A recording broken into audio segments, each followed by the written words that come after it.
खालसा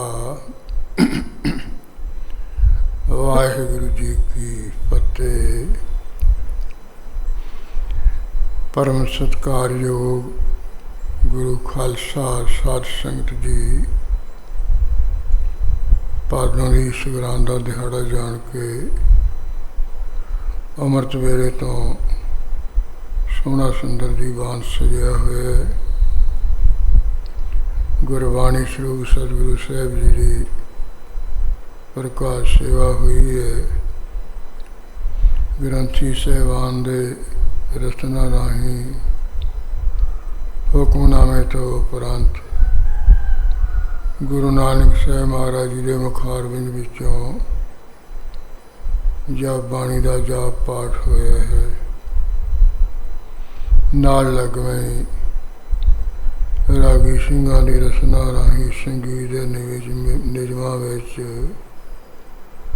संपूर्ण आसा दी वार दा कीर्तन गुरु रामदास महाराज जी के 24 शकियां होर शब्दां नाल होया है। माझ राग विच 12वें सिरलेख हेठ पंजवें पातशाह सतगुरु अर्जन देव महाराज जी के मुखारबिंद विचों जो ये पवित्र बाणी उचारण हुई है। सगरांद का दिहाड़ा जान के वह भी संपूर्ण पाठ होने होया है। जो महीना अज प्रारंभ होया है, अज महीना चढ़िया है। इसे बाणी विचों उस महीने नाल संबंध रखने वाली जिहड़ी पौड़ी है उसका दोबारा पाठ आप सुनिया है। भादों के महीने द्वारा जो गुरु अर्जन देव महाराज जी ने ये पौड़ी दे विच कोई उपदेशमई वचन सिक्ख्यादायक वचन कहे हैं। वो आप सरवण करके विचार करके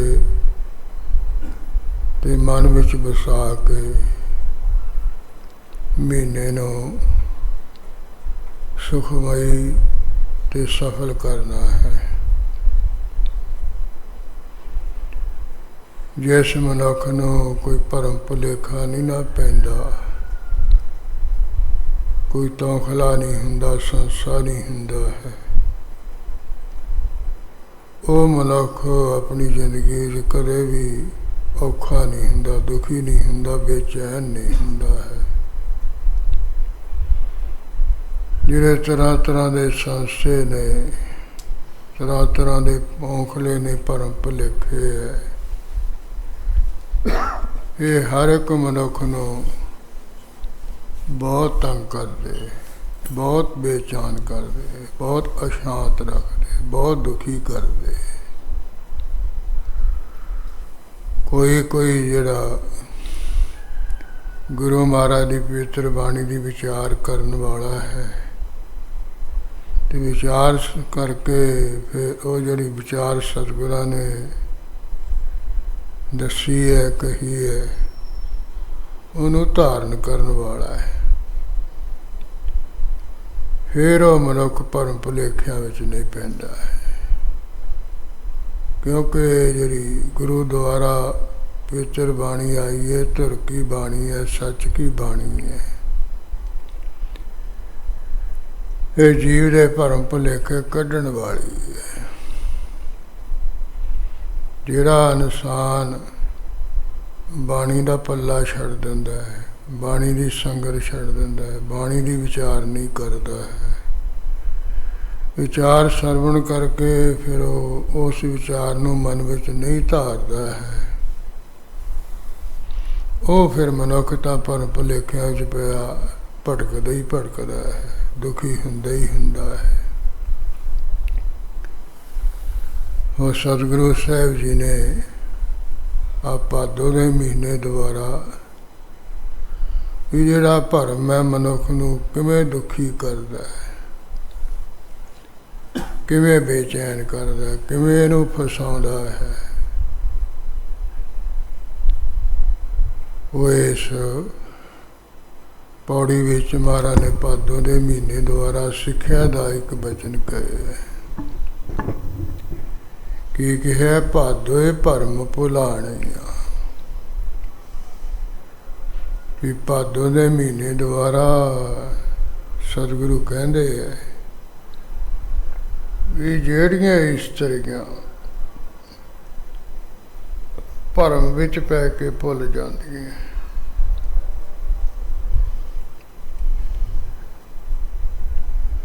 ਵੀ ਸ਼ਾਇਦ ਵੀ ਜਿਹੜਾ ਮੇਰਾ ਮਾਲਕ ਹੈ ਨਾ ਇਹ ਇੰਨਾ ਚੰਗਾ ਨਹੀਂ ਹੈ, ਇੰਨਾ ਵਧੀਆ ਨਹੀਂ ਹੈ,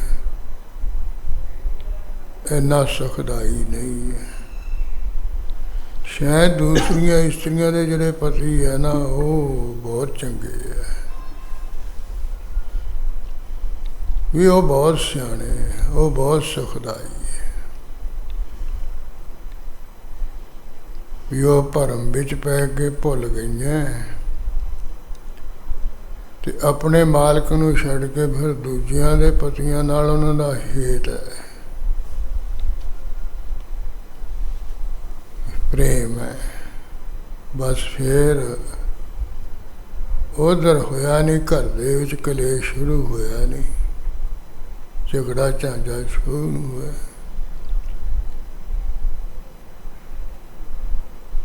हुण वो है तो भरम भुलेखा ही है ना,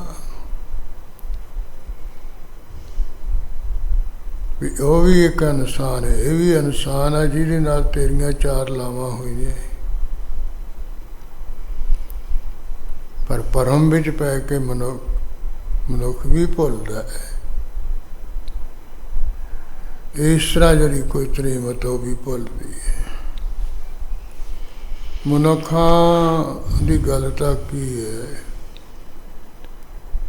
भरम विच पै के जिहड़े पशु है पंछी है वो भी दुखी हुंदे, वो भी औखे हुंदे, वो भी फसदे ने।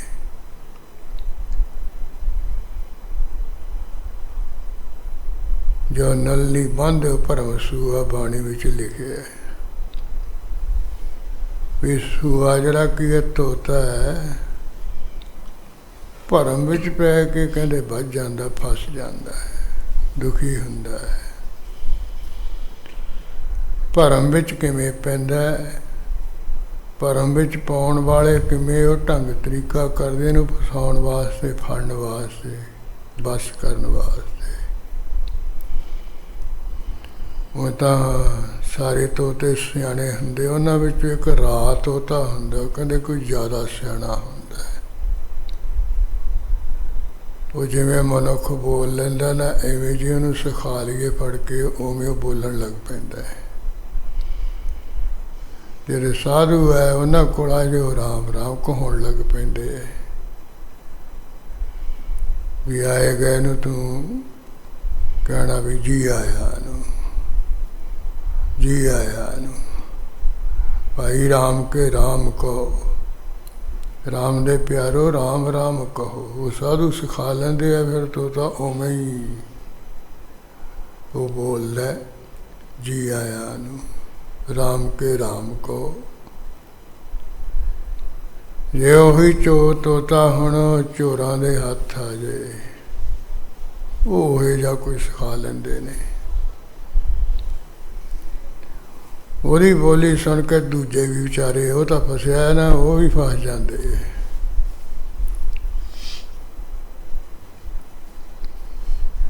इस करके भी वो तोते नूं भरम भुलेखे विच पाउण वास्ते, पकण वास्ते की ढंग तरीका करदे आ लोग।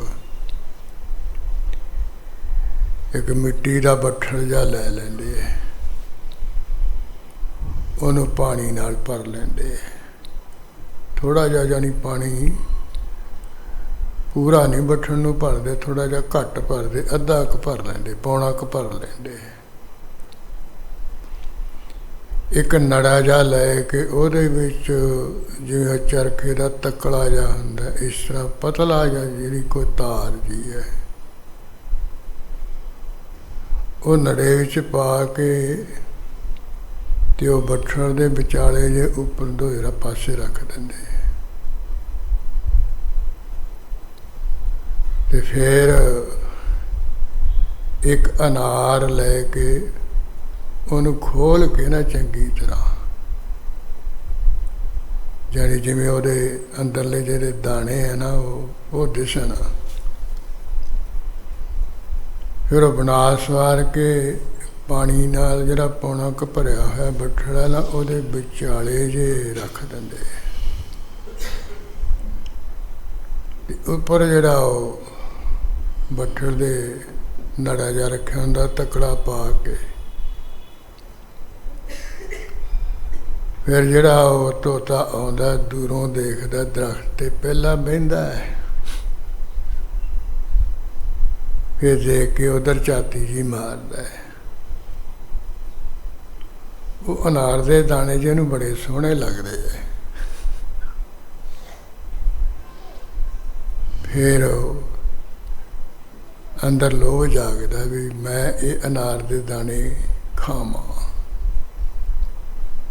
ਉਹ ਦਰਖਤ ਦੀ ਟਾਹਣੀ ਤੋਂ ਉਡਾਰੀ ਜੀ ਮਾਰ ਕੇ ਤੇ ਉਹ ਜਿਹੜਾ ਨੜਾ ਜਿਹਾ ਨਾ ਨਲਣੀ ਜੀ ਹੈ ਉਹਦੇ ਤੇ ਆ ਕੇ ਬਹਿ ਜਾਂਦਾ, ਉਹਦੇ ਤੇ ਪਹੁੰਚੇ ਜੇ ਫਸਾ ਲੈਂਦਾ ਹੈ।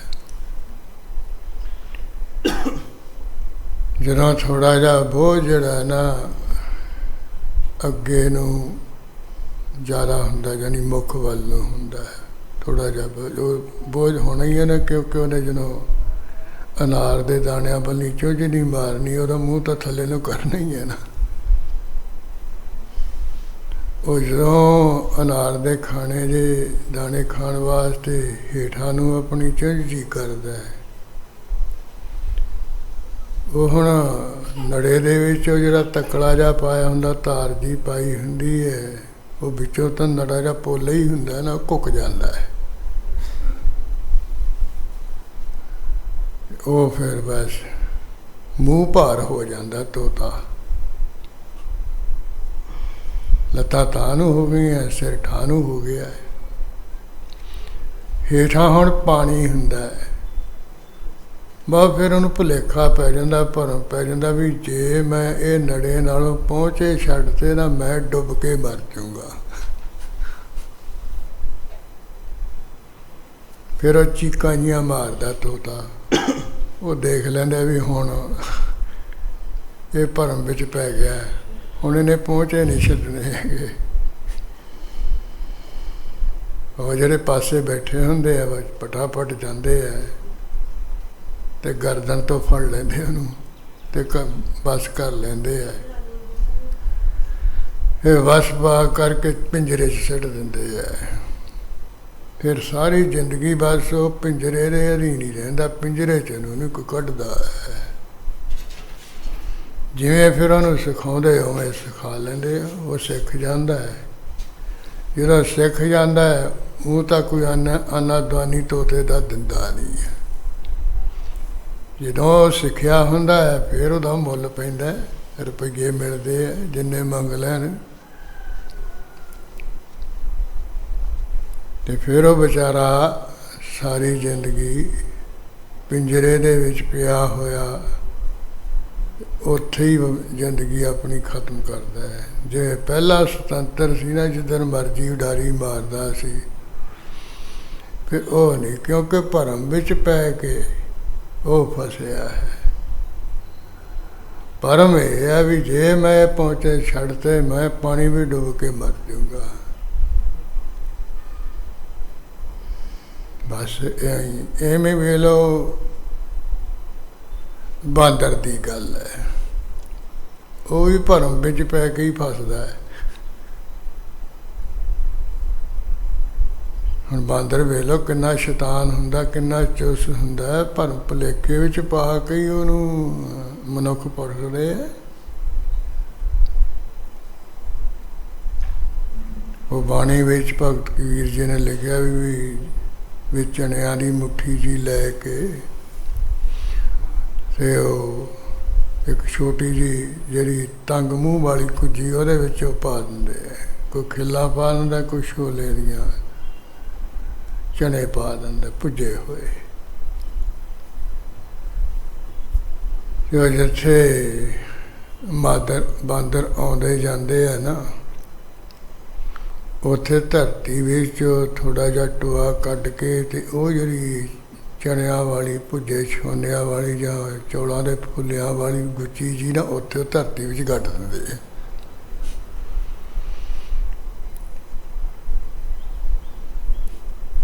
ਤੇ ਆਪ ਪਾਸੇ ਜੇ ਹੋ ਕੇ ਬਹਿ ਜਾਂਦੇ ਹੈ।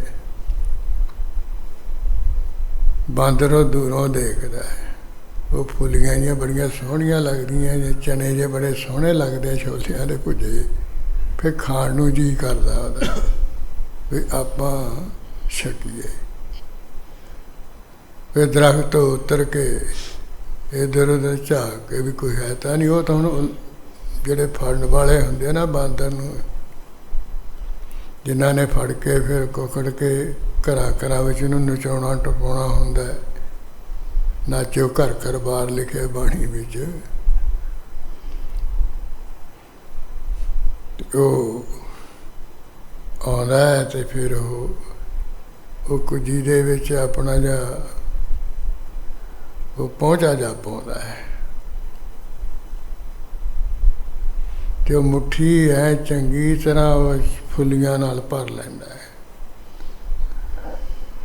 ਜਾਂ ਚਨੇ ਜਿਹੜੇ ਭੁੱਜੇ ਛੋਲੇ ਜਿਹੇ ਆ ਉਹ ਚੰਗੀ ਤਰ੍ਹਾਂ ਮੁੱਠੀ ਵਿੱਚ ਲੈ ਲੈਂਦਾ।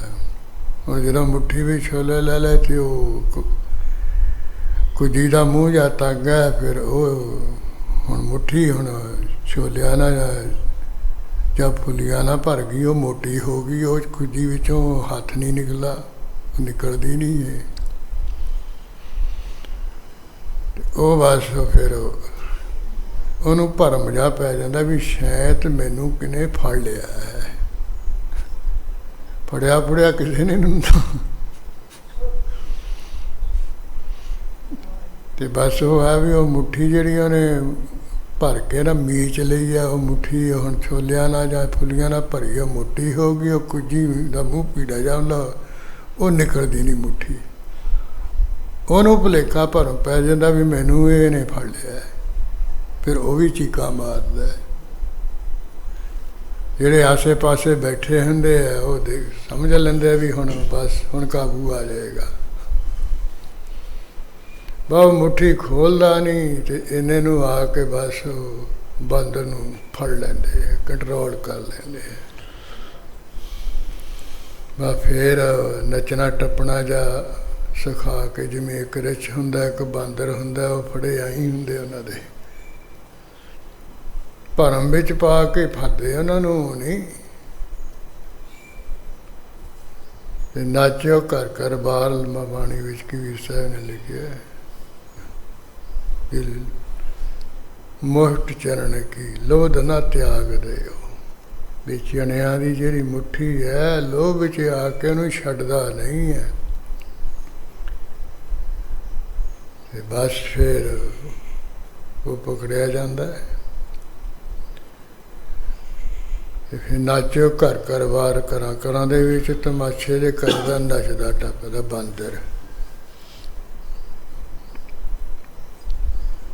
ਵੇਖ ਲਓ ਹਾਥੀ ਕਿੱਡਾ ਵੱਡਾ ਸਿਆਣਾ ਹੈ, ਮਨੁੱਖ ਵਰਗਾ ਸਿਆਣਾ। ਜਿਵੇਂ ਸਿਖਾ ਲਓ ਹਾਥੀ ਨੂੰ ਉਵੇਂ ਸਿੱਖ ਜਾਂਦਾ ਹੈ। ਸਰਕਸਾਂ ਵਿੱਚ ਦੇਖ ਲਓ ਆ ਕਿਹੋ ਜਿਹੀਆਂ ਚੇਸ਼ਟਾਵਾਂ ਕਿਰਿਆਵਾਂ ਹਾਥੀ ਕਰਦੇ ਹੈ। ਤੇ ਮਨੁੱਖ ਉਹਨੂੰ ਵੀ ਭਰਮ ਭੁਲੇਖੇ ਵਿੱਚ ਪਾ ਕੇ ਫੜ ਲੈਂਦਾ ਹੈ, ਕਾਬੂ ਕਰ ਲੈਂਦਾ ਹੈ। ਉਹ ਕਿਵੇਂ ਕਰਦੇ ਆ ਵੀ ਜਿੱਥੇ ਹਾਥੀ ਆਉਂਦੇ ਜਾਂਦੇ ਆ ਨਾ ਪਾਣੀ ਪੀਣ, ਉੱਥੇ ਰਾਹ ਵਿੱਚ ਇੱਕ ਵੱਡਾ ਸਾਰਾ ਖਾਤਾ ਜਿਹਾ ਪੱਟ ਕੇ ਨਾ, ਟੋਆ ਪੱਟ ਕੇ ਉਹਦੇ ਉੱਤੇ ਕਾਨੇ ਕੂਨੇ ਜਿਹੇ ਪਾ ਕੇ ਮਿੱਟੀ ਪਾ ਦਿੰਦੇ ਆ। ਫਿਰ ਕਾਗਜ਼ਾਂ ਦੀ ਇੱਕ ਹਥਨੀ ਜੀ ਬਣਾ ਲੈਂਦੇ ਆ, ਕਾਗਜ਼ਾਂ ਦੀ, ਉਹਦੇ ਉੱਤੇ ਰੱਖ ਦਿੰਦੇ ਆ। ਤੇ ਜਿਹੜੇ ਹਾਥੀ ਹੈ ਫਿਰ ਉਹ ਵੇਖਦੇ ਆ ਦੂਰੋਂ, ਉਹਨਾਂ ਨੂੰ ਫਿਰ ਪ੍ਰਤੀਤ ਹੁੰਦਾ ਵੀ ਇਹ ਹਥਨੀ ਹੈ ਤਾਂ ਕਾਗਜ਼ਾਂ ਦੀ ਬਣਾਈ ਹੈ ਨਾ, ਅਸਲੀ ਤਾਂ ਨਹੀਂ, ਨਕਲੀ ਹੈ। ਤੇ ਟੋਆ ਪੁੱਟ ਕੇ ਉੱਪਰ ਕਾਨੇ ਪਾ ਕੇ ਮਿੱਟੀ ਪਾ ਕੇ ਉੱਤੇ ਉਹ ਰੱਖੀ ਹੋਈ ਹੈ ਪੂਤਲੀ ਜੀ। ਪਰ ਉਹਨੂੰ ਐਂ ਦਿਸਦਾ ਵੀ ਇਹ ਬੜੀ ਸੋਹਣੀ ਫਸਨੀ ਹੈ। ਵੀ ਮੈਂ ਇਹਦੇ ਨਾਲ ਸੰਬੰਧ ਕਰਾਂ। ਉਹ ਕਾਮ ਸਵਾਏ ਗਜ ਬਸ ਪਰੇ, ਮਨ ਬਉਰਾਰੇ ਅੰਕਸ ਸਹਿਓ ਸੀਸ। ਜੋ ਬਿੰਦੇ ਬ੍ਰਹਮਚਰ ਦੇ ਅਧੀਨ ਹੋਇਆ ਹੋਇਆ, ਕਾਮ ਵਾਸ਼ਨਾ ਦੇ ਅਧੀਨ ਹੋਇਆ ਹੋਇਆ, ਬਸ ਵਿੱਚ ਪੈ ਜਾਂਦਾ। ਬਸ ਕਿਵੇਂ ਪੈਂਦਾ? ਜਦੋਂ ਆਉਂਦਾ ਹੈ ਤੇ ਉਹ ਹੁਣ ਹੇਠਾਂ ਤੱਕ ਟੋਆ ਟੁੱਪਿਆ ਨਾ, ਉੱਤੇ ਕੰਨ ਨਹੀਂ ਹੈ, ਮਿੱਟੀ ਪਾਈ ਹੋਈ ਹੈ, ਖਾਤੇ ਵਿੱਚ ਡਿੱਗ ਪੈਂਦਾ, ਟੋਏ ਵਿੱਚ ਡਿੱਗ ਪੈਂਦਾ ਹਾਥੀ। ਫਿਰ 15-20 ਦਿਨ ਉਹਨੂੰ ਭੁੱਖਾ ਤੇ ਆਇਆ ਰੱਖਦੇ, ਉਹਨੂੰ ਕੱਢਦੇ ਨੇ, ਨਾ ਪਾਣੀ ਨਾ ਕੁਛ ਨਹੀਂ ਦਿੰਦੇ। ਹੁਣ ਜਿਹਨਾਂ ਪਾਣੀ ਨਾ ਮਿਲਿਆ, ਖਾਣ ਨੂੰ ਨਾ ਮਿਲਿਆ, ਫਿਰ ਕਮਜ਼ੋਰ ਤਾਂ ਹਾਥੀ ਨੇ ਹੋ ਹੀ ਜਾਣਾ, ਮਰਨ ਪਰਨਾ ਉਹ ਹੋ ਜਾਂਦਾ ਹੈ। ਫਿਰ ਰਸੇ ਰੁਸੇ ਜੇ ਪਾ ਕੇ ਨਾ ਜਦੋਂ ਉਹਨੂੰ ਬਾਹਰ ਕੱਢ ਲੈਂਦੇ ਹੈ, ਫਿਰ ਹੌਲੀ ਹੌਲੀ ਫਿਰ ਉਹ ਥੋੜ੍ਹਾ ਥੋੜ੍ਹਾ ਉਹਨੂੰ ਰਾਸ਼ਨ ਪਾਣੀ ਜਾਂ ਦੇ ਕੇ ਨਾ ਆਪਣੇ ਜਿਵੇਂ ਸਿਖਾਉਣਾ ਹੁੰਦਾ ਉਵੇਂ ਉਹ ਸਿਖਾ ਲੈਂਦੇ। ਉਹ ਵਿਚਾਰਾ ਬਸ ਹੋਇਆ, ਫਿਰ ਉਵੇਂ ਕਰਦਾ ਹੈ।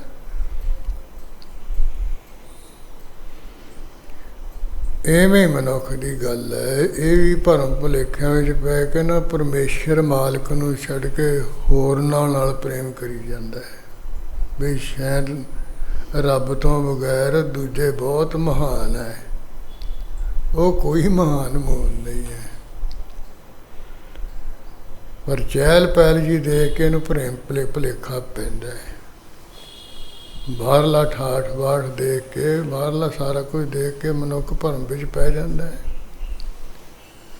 ਹੁਣ ਜਿਹੜਾ 100 ਸੁਹਾਗਣ ਸੀ, ਉਹ ਕੋਈ ਅਸਲੀ ਸੰਤ ਥੋੜ੍ਹਾ ਸੀਗਾ। ਸੱਜਣ ਠੱਗ ਅਸਲੀ ਥੋੜ੍ਹਾ ਸੰਤ ਸੀਗਾ। ਬਾਹਰਲਾ ਠਾਠ ਬਾਠ ਇਹੋ ਜਿਹਾ ਕੀਤਾ ਸੀ, ਮਨੁੱਖ ਨੂੰ ਦੇਖ ਕੇ ਭਰਮ ਪੈਂਦਾ ਸੀ, ਭੁਲੇਖਾ ਪੈਂਦਾ ਸੀ, ਭੱਜ ਜਾਂਦਾ ਸੀ। ਤੇ ਉਹ ਕੀ ਕਰਦਾ ਵੀ ਜਦੋਂ ਦੇਖ ਲਿਆ ਵੀ ਆ ਗਿਆ, ਫਿਰ ਹੋਰ ਭਰਮ ਭੁਲੇਖਾ ਪਾਉਣ ਵਾਸਤੇ ਲਫ਼ਜ਼ ਵੀ ਇਹੋ ਜਿਹੇ ਕਹਿੰਦਾ ਵੇ, ਅਗਲਾ ਖੁਸ਼ ਹੋ ਜਾਂਦਾ। ਜਿਵੇਂ ਮਰਦਾਨਾ ਗਿਆ ਸੀ ਤੇ ਇਹਨੂੰ ਪੁੱਛਿਆ ਵੀ ਤੂੰ ਕਿਹਦਾ ਹੈ? ਕਹਿੰਦਾ ਮੈਂ ਬਹੁਤ ਵੱਡੇ ਗੁਰੂ ਨਾਨਕ ਸਾਹਿਬ ਜੀ ਤਪੇ ਹੈ, ਉਹਨਾਂ ਦਾ ਹੈ ਮੈਂ। ਰਬਾਬ ਵਜਾ ਕੇ ਕੀਰਤਨੀਆਂ, ਮੈਂ ਕੋਈ ਮਾੜਾ ਮੋਟਾ ਨਹੀਂ ਹੈ, ਤਕੜੇ ਦਾ ਹੈ। ਸੱਜਣ ਠੱਗ ਅੰਦਰੋਂ ਆਵਾਜ਼ ਦੇ ਕੇ ਬੁਲਾ ਕੇ ਕਹਿਣ ਲੱਗੇ ਵੀ ਇਹ ਤਕੜੇ ਦਾ ਮਰਾਸੀ ਹੈ, ਮਾੜੇ ਮੋਟੇ ਦਾ ਨਹੀਂ ਹੈ। ਇਹਦੀ ਤਕੜੀ ਵਧੀਆ ਬਣਾ ਸਵਾਰ ਕੇ ਸੇਵਾ ਕਰਨੀ। ਮਰਦਾਨਾ ਤਾਂ ਖੁਸ਼ ਹੋ ਗਿਆ ਨਾ ਅੰਦਰੋਂ। ਇਹ ਤਾਂ ਨਹੀਂ ਪਤਾ ਵੀ ਇਹ ਬੋਲੀ ਹੋਰ ਬੋਲਦਾ, ਵੀ ਚੰਗੀ ਤਰ੍ਹਾਂ ਇਹਨੂੰ ਚਾਟਾ, ਚੰਗੀ ਤਰ੍ਹਾਂ ਕੁੱਟਣਾ ਮਾਰਨਾ, ਚੰਗੀ ਤਰ੍ਹਾਂ ਚਾੜਾ ਛਕਾਉਣਾ।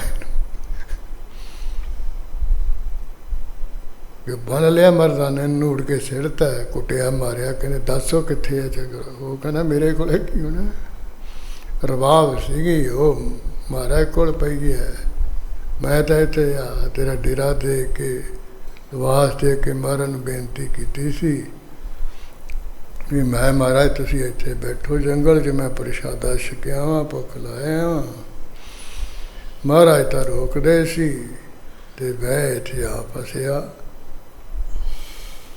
ਤੇ ਫਿਰ ਅੰਦਰੋਂ ਅੰਦਰੀ ਮਹਾਰਾਜ ਨੂੰ ਬੇਨਤੀਆਂ ਕਰਦਾ ਕਿ ਮਹਾਰਾਜ ਮੈਂ ਭੁੱਲ ਗਿਆ, ਭਰਮ ਵਿੱਚ ਪੈ ਗਿਆ। ਮੈਨੂੰ ਕੀ ਪਤਾ ਸੀ ਵੀ ਇਹ ਜਾ ਵੀ ਮੈਂ ਤਾਂ ਮੱਥੇ ਤੇ ਤਿਲਕ ਤਿਲਕ ਲਾਏ 12 ਤੇਰੇ ਦੇ ਕੇ ਵੀ ਵੈਸ਼ਨੂ ਸੰਤ ਹੈ, ਪੂਰਾ ਸੰਤ ਹੈ। ਤੇ ਚੋਲਾ ਚੁੜਾ ਵੀ ਬੜਾ ਲੰਮਾ ਗਿੱਟਿਆ ਤੱਕ ਪਾਇਆ ਹੋਇਆ ਸੀ ਨਾ। ਤੇ ਮੈਨੂੰ ਇਹ ਕੀ ਪਤਾ ਸੀ ਵੀ ਇਹ ਕਾਤਲ ਹੈ।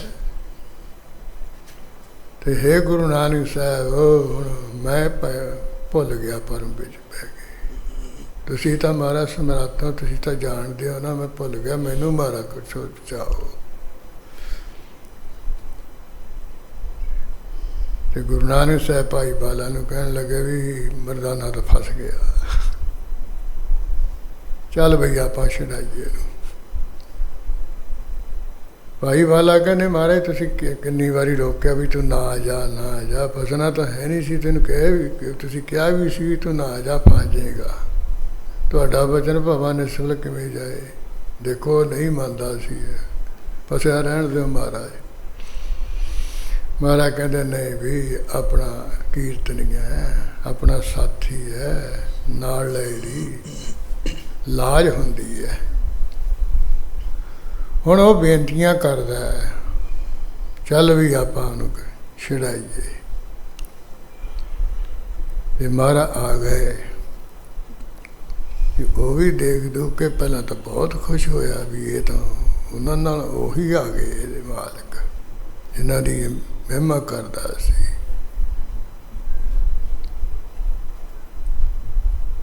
पर वो ढंग तरीका हुण महाराज ने ਉਹਦੇ ਭਰਮ ਭੁਲੇਖੇ ਕੱਢਣੇ ਸੀ ਵੀ ਇਹ ਇੱਧਰ ਨਹੀਂ, ਇਹ ਤੇਰਾ ਚੱਕਣਾ ਚੱਕਰ ਲੈਣਾ। ਉਹ ਫਿਰ ਸ਼ਬਦ ਗਾਇਨ ਕੀਤਾ, ਉਹ ਜਿਲ ਕਹਿ ਚਿਲਕਣਾ ਘੁੱਟ ਮੁਕਾਲੜੀ ਮਸ, ਧੋਤਿਆਂ ਜੂਠ ਨਾ ਉਤਰਾ ਜੇ ਸੋ ਤੋ ਮਾਸ। ਸੱਜਣ ਸਹੀ ਨਾਲ ਮੈਂ ਚਲਦਿਆਂ ਨਾਲ ਚਲਨ, ਜਿੱਥਾ ਲੇਖਾ ਮੰਗਿਆ ਤਿੱਥਾ ਖੜੇ ਦਸਨ। ਤੇ ਉਹ ਫਿਰ ਉਹਦੀ ਅੰਦਰੋਂ ਆਤਮਾ ਕੰਬ ਗਈ ਹੈ, ਪਤਾ ਚੱਲ ਗਿਆ ਵੀ ਇਹ ਤਾਂ ਸਾਰਾ ਕੁਝ ਮੈਨੂੰ ਕਹਿ ਰਹੇ ਹੈ।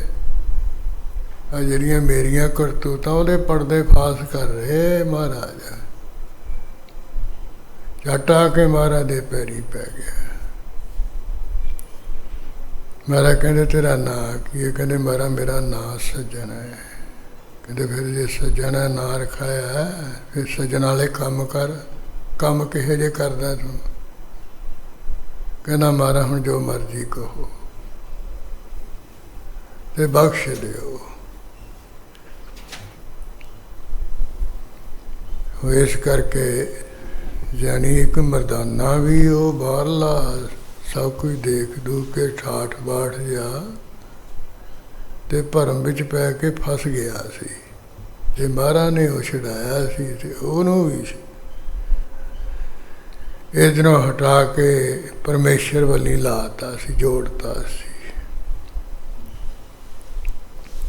ਇਵੇਂ ਸੌ ਸੁਹਾਗਣ ਦਾ ਹਾਲ ਸੀ, ਉਹ ਵੀ ਇਹੀ ਕੁਝ ਕਰਦਾ ਸੀ। ਮਹੀਨੇ ਪਿਛੋਂ ਰਾਤ ਨੂੰ ਫਿਰ ਮੇਲਾ ਲਾਉਂਦਾ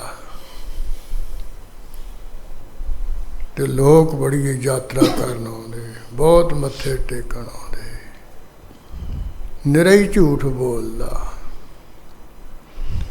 ਵੀ ਅੱਜ 100 ਦੇ ਨਾਲ ਮੈਂ ਗੱਲਾਂ ਕਰਨੀਆਂ, ਜਾਨੀ ਪਰਮੇਸ਼ਰ ਨਾਲ ਮੇਰੀਆਂ ਸਿੱਧੀਆਂ ਗੱਲਾਂ ਬਾਤਾਂ ਹੋਣੀਆਂ, ਹੋਰ ਨਾਲ ਨਹੀਂ ਮੈਂ ਅੱਜ ਕਿਸੇ ਨਾਲ ਗੱਲ ਕਰਨੀ।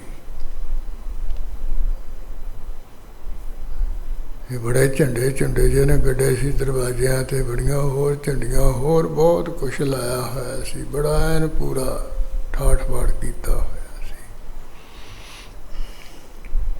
ਤੇ ਮਹਾਰਾਜ ਜਦੋਂ ਉਹ ਮੇਲਾ ਲੱਗਿਆ ਹੋਇਆ ਸੀ, ਉਹ ਚੰਨ ਦੀ ਏਕਮ ਦੀ ਰਾਤ ਨੂੰ, ਤੇ ਮਹਾਰਾਜ ਵੀ ਜਾ ਖੜੋਤੇ। ਕਹਿਣ ਲੱਗੇ ਵੀ ਉਹ ਤੁਹਾਡਾ ਜਿਹੜਾ ਸਾਧੂ ਹੈ ਉਹਦੇ ਨਾਲ 2-4 ਅਸੀਂ ਬਚਨ ਕਰਨੇ ਆ। ਹੁਣ ਮਹਾਰਾਜ ਨੂੰ ਵੀ ਭਰਮ ਭੁਲੇਖੇ ਵਿੱਚ ਹੀ ਪਾਉਣਾ ਚਾਹੁੰਦਾ ਸੀ। ਉਹ ਸੇਵਕਾਂ ਨੂੰ ਕਿਹਾ ਹੋਇਆ ਸੀ ਵੀ ਅੱਜ ਨਹੀਂ ਮੈਂ ਕਿਸੇ ਨਾਲ ਗੱਲ ਕਰਨੀ, ਅੱਜ ਸਾਰੀ ਰਾਤ ਮੈਂ 100 ਨਾਲ ਗੱਲਾਂ, ਰੱਬ ਨਾਲ ਗੱਲਾਂ ਕਰਨੀਆਂ, ਰੱਬ ਦੀ ਪੂਜਾ ਕਰਨੀ ਹੈ।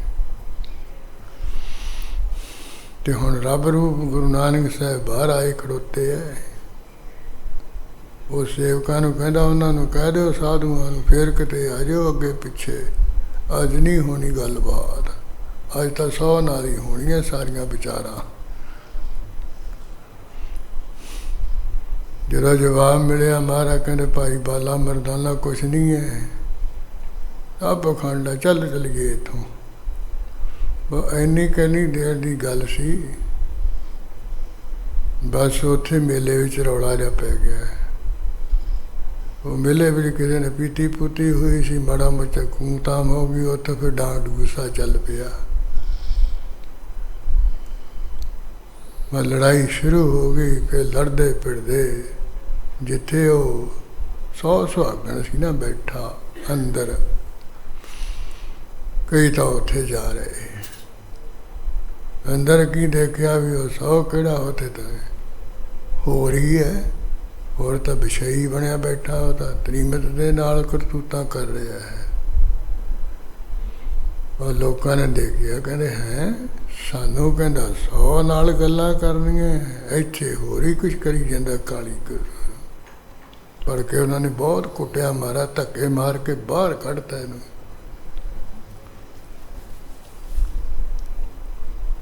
ਫਿਰ ਹੁਣ ਛੱਡਣ ਨੂੰ ਜੀ ਨਾ ਕਰੇ ਅਸਥਾਨ, ਨਾ ਪਿੰਡ ਨੂੰ ਛੱਡਣ ਨੂੰ ਜੀ ਕਰੇ, ਇੱਧਰ ਉੱਧਰ ਆਵੇ ਜਾਵੇ, ਕਿਹੜੇ ਜੇ ਕੱਢੇ। ਮਹਾਰਾਜ ਮੌਜ ਹੈ ਵੀ ਵਿਗੜੇ ਤਿਗਣੇ ਸਵਾਰ ਕੇ ਸਿੱਧੇ ਰਸਤੇ ਪਾਉਣ ਵਾਸਤੇ ਉਹਨੂੰ ਕਾਇਮ ਕਰ ਦਿੰਦੇ ਸੀ। ਫਿਰ ਉੱਥੇ ਆ ਬੈਠੇ ਬਾਹਰ।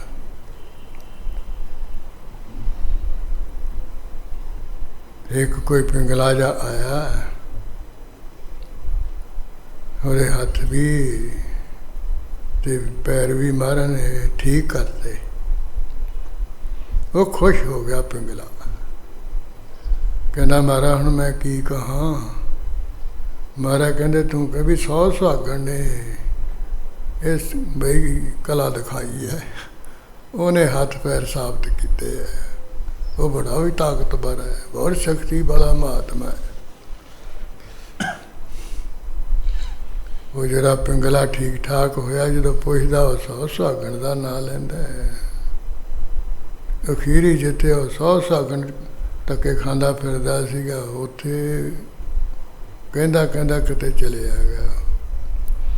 ਉਹਦੇ ਕੰਨਾਂ ਵਿੱਚ ਆਵਾਜ਼ ਪਈ ਵੀ ਉਹ ਹੈਰਾਨ ਹੋ ਗਿਆ ਵੀ 100 ਸੁਹਾਗਣ ਤਾਂ ਮੇਰਾ ਨਾਂ ਹੈ, ਮੈਂ ਤਾਂ ਠੀਕ ਕੀਤਾ ਨਹੀਂ, ਇਹ ਕੀ ਨਹੀਂ ਆ। ਫਿਰ ਉਹਨੂੰ ਪੁੱਛਣ ਲੱਗਿਆ ਵੀ ਮੈਂ 100 ਸੁਹਾਗਣ, ਮੈਂ ਤਾਂ ਤੈਨੂੰ ਠੀਕ ਨਹੀਂ ਕੀਤਾ, ਤੂੰ ਮੇਰਾ ਕਿਉਂ ਨਾਂ ਲਿਆ।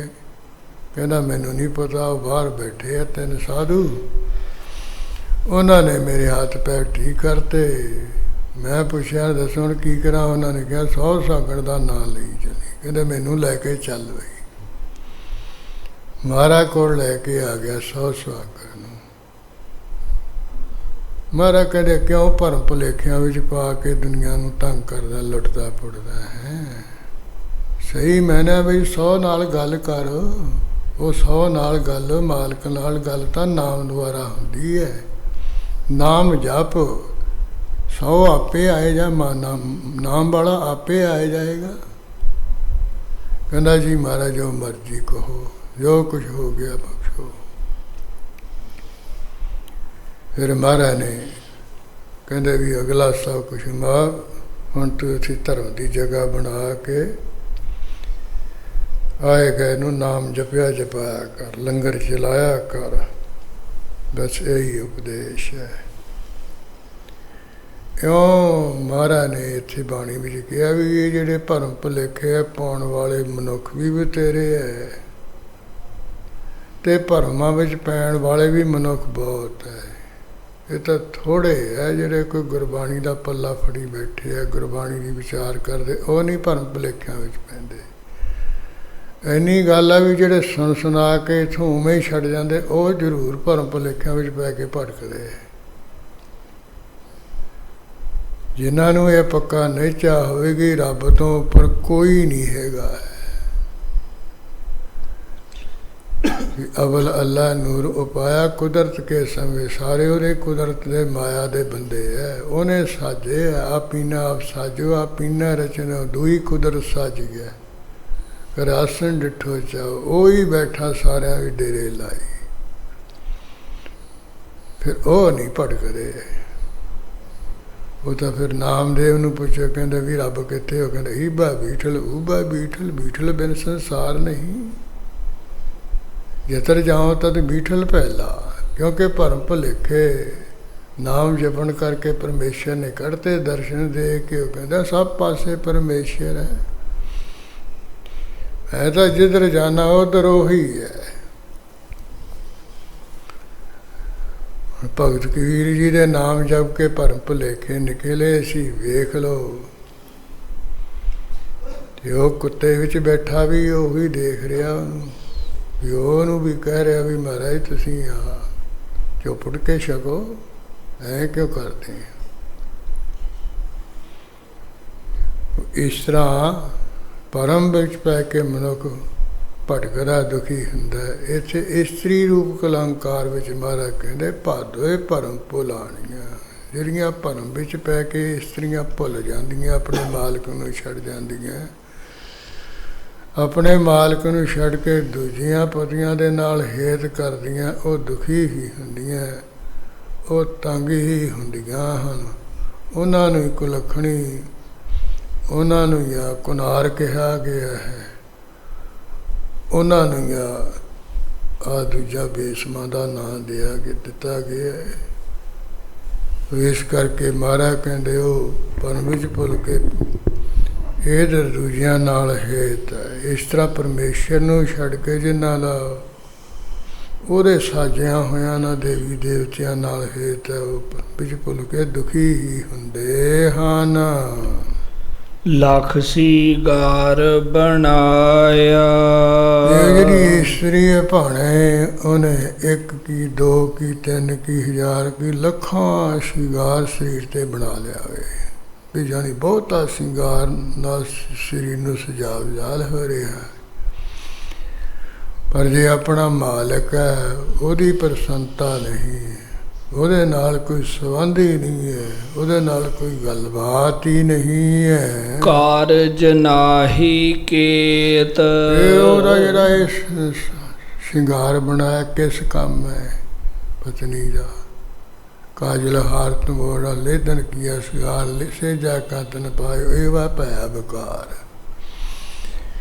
ਇਵੇਂ ਇਹ ਜਿਹੜੀ ਅੰਦਰਲੀ ਸਾਡੀ ਰੂਹ ਹੈ, ਇਹ ਵੀ ਇਸਤਰੀ ਵਾਂਗ ਹੈ, ਪਤਨੀ ਵਾਂਗ ਹੈ। ਇਸ ਰੂਹ ਨੇ ਆਪਣੇ ਸਰੀਰ ਦੇ ਉੱਪਰ ਲੱਖਾਂ ਤਰ੍ਹਾਂ ਦਾ ਸ਼ਿੰਗਾਰ ਬਣਾ ਲਿਆ ਹੋਵੇ, ਲੱਖਾਂ ਤਰ੍ਹਾਂ ਤਰ੍ਹਾਂ ਦੇ ਸਾਧਨਾ ਰੂਪੀ ਸ਼ਿੰਗਾਰ ਕਰ ਲਏ, ਸਾਧਨ ਕਰ ਲੈਂਦੇ। ਜਿਵੇਂ ਕੋਈ ਜਲ ਧਾਰੇ ਕਰਦਾ, ਕੋਈ ਧੂਣੇ ਤਾਪਦਾ ਹੈ, ਕੋਈ ਭੁੱਖੇ ਧਿਆਈ ਰੱਖ ਕੇ ਵਰਤ ਜੇ ਰੱਖਦਾ ਹੈ, ਕੋਈ ਕੱਪੜੇ ਜੇ ਲਾ ਕੇ ਸੁਆਹ ਜੀ ਮਰਦਾ ਹੈ, ਕੋਈ ਉਹੀ ਸਿਰ ਚਟਮ ਕਰਦਾ ਪਰਮਹੰਸ ਬਣਦਾ ਹੈ। ਇਸ ਤਰ੍ਹਾਂ ਇਹ ਜਾਣੀ ਇਹ ਸਾਧਨਾ ਰੂਪੀ ਜਿਹੜਾ ਸ਼ਿੰਗਾਰ ਹੈ,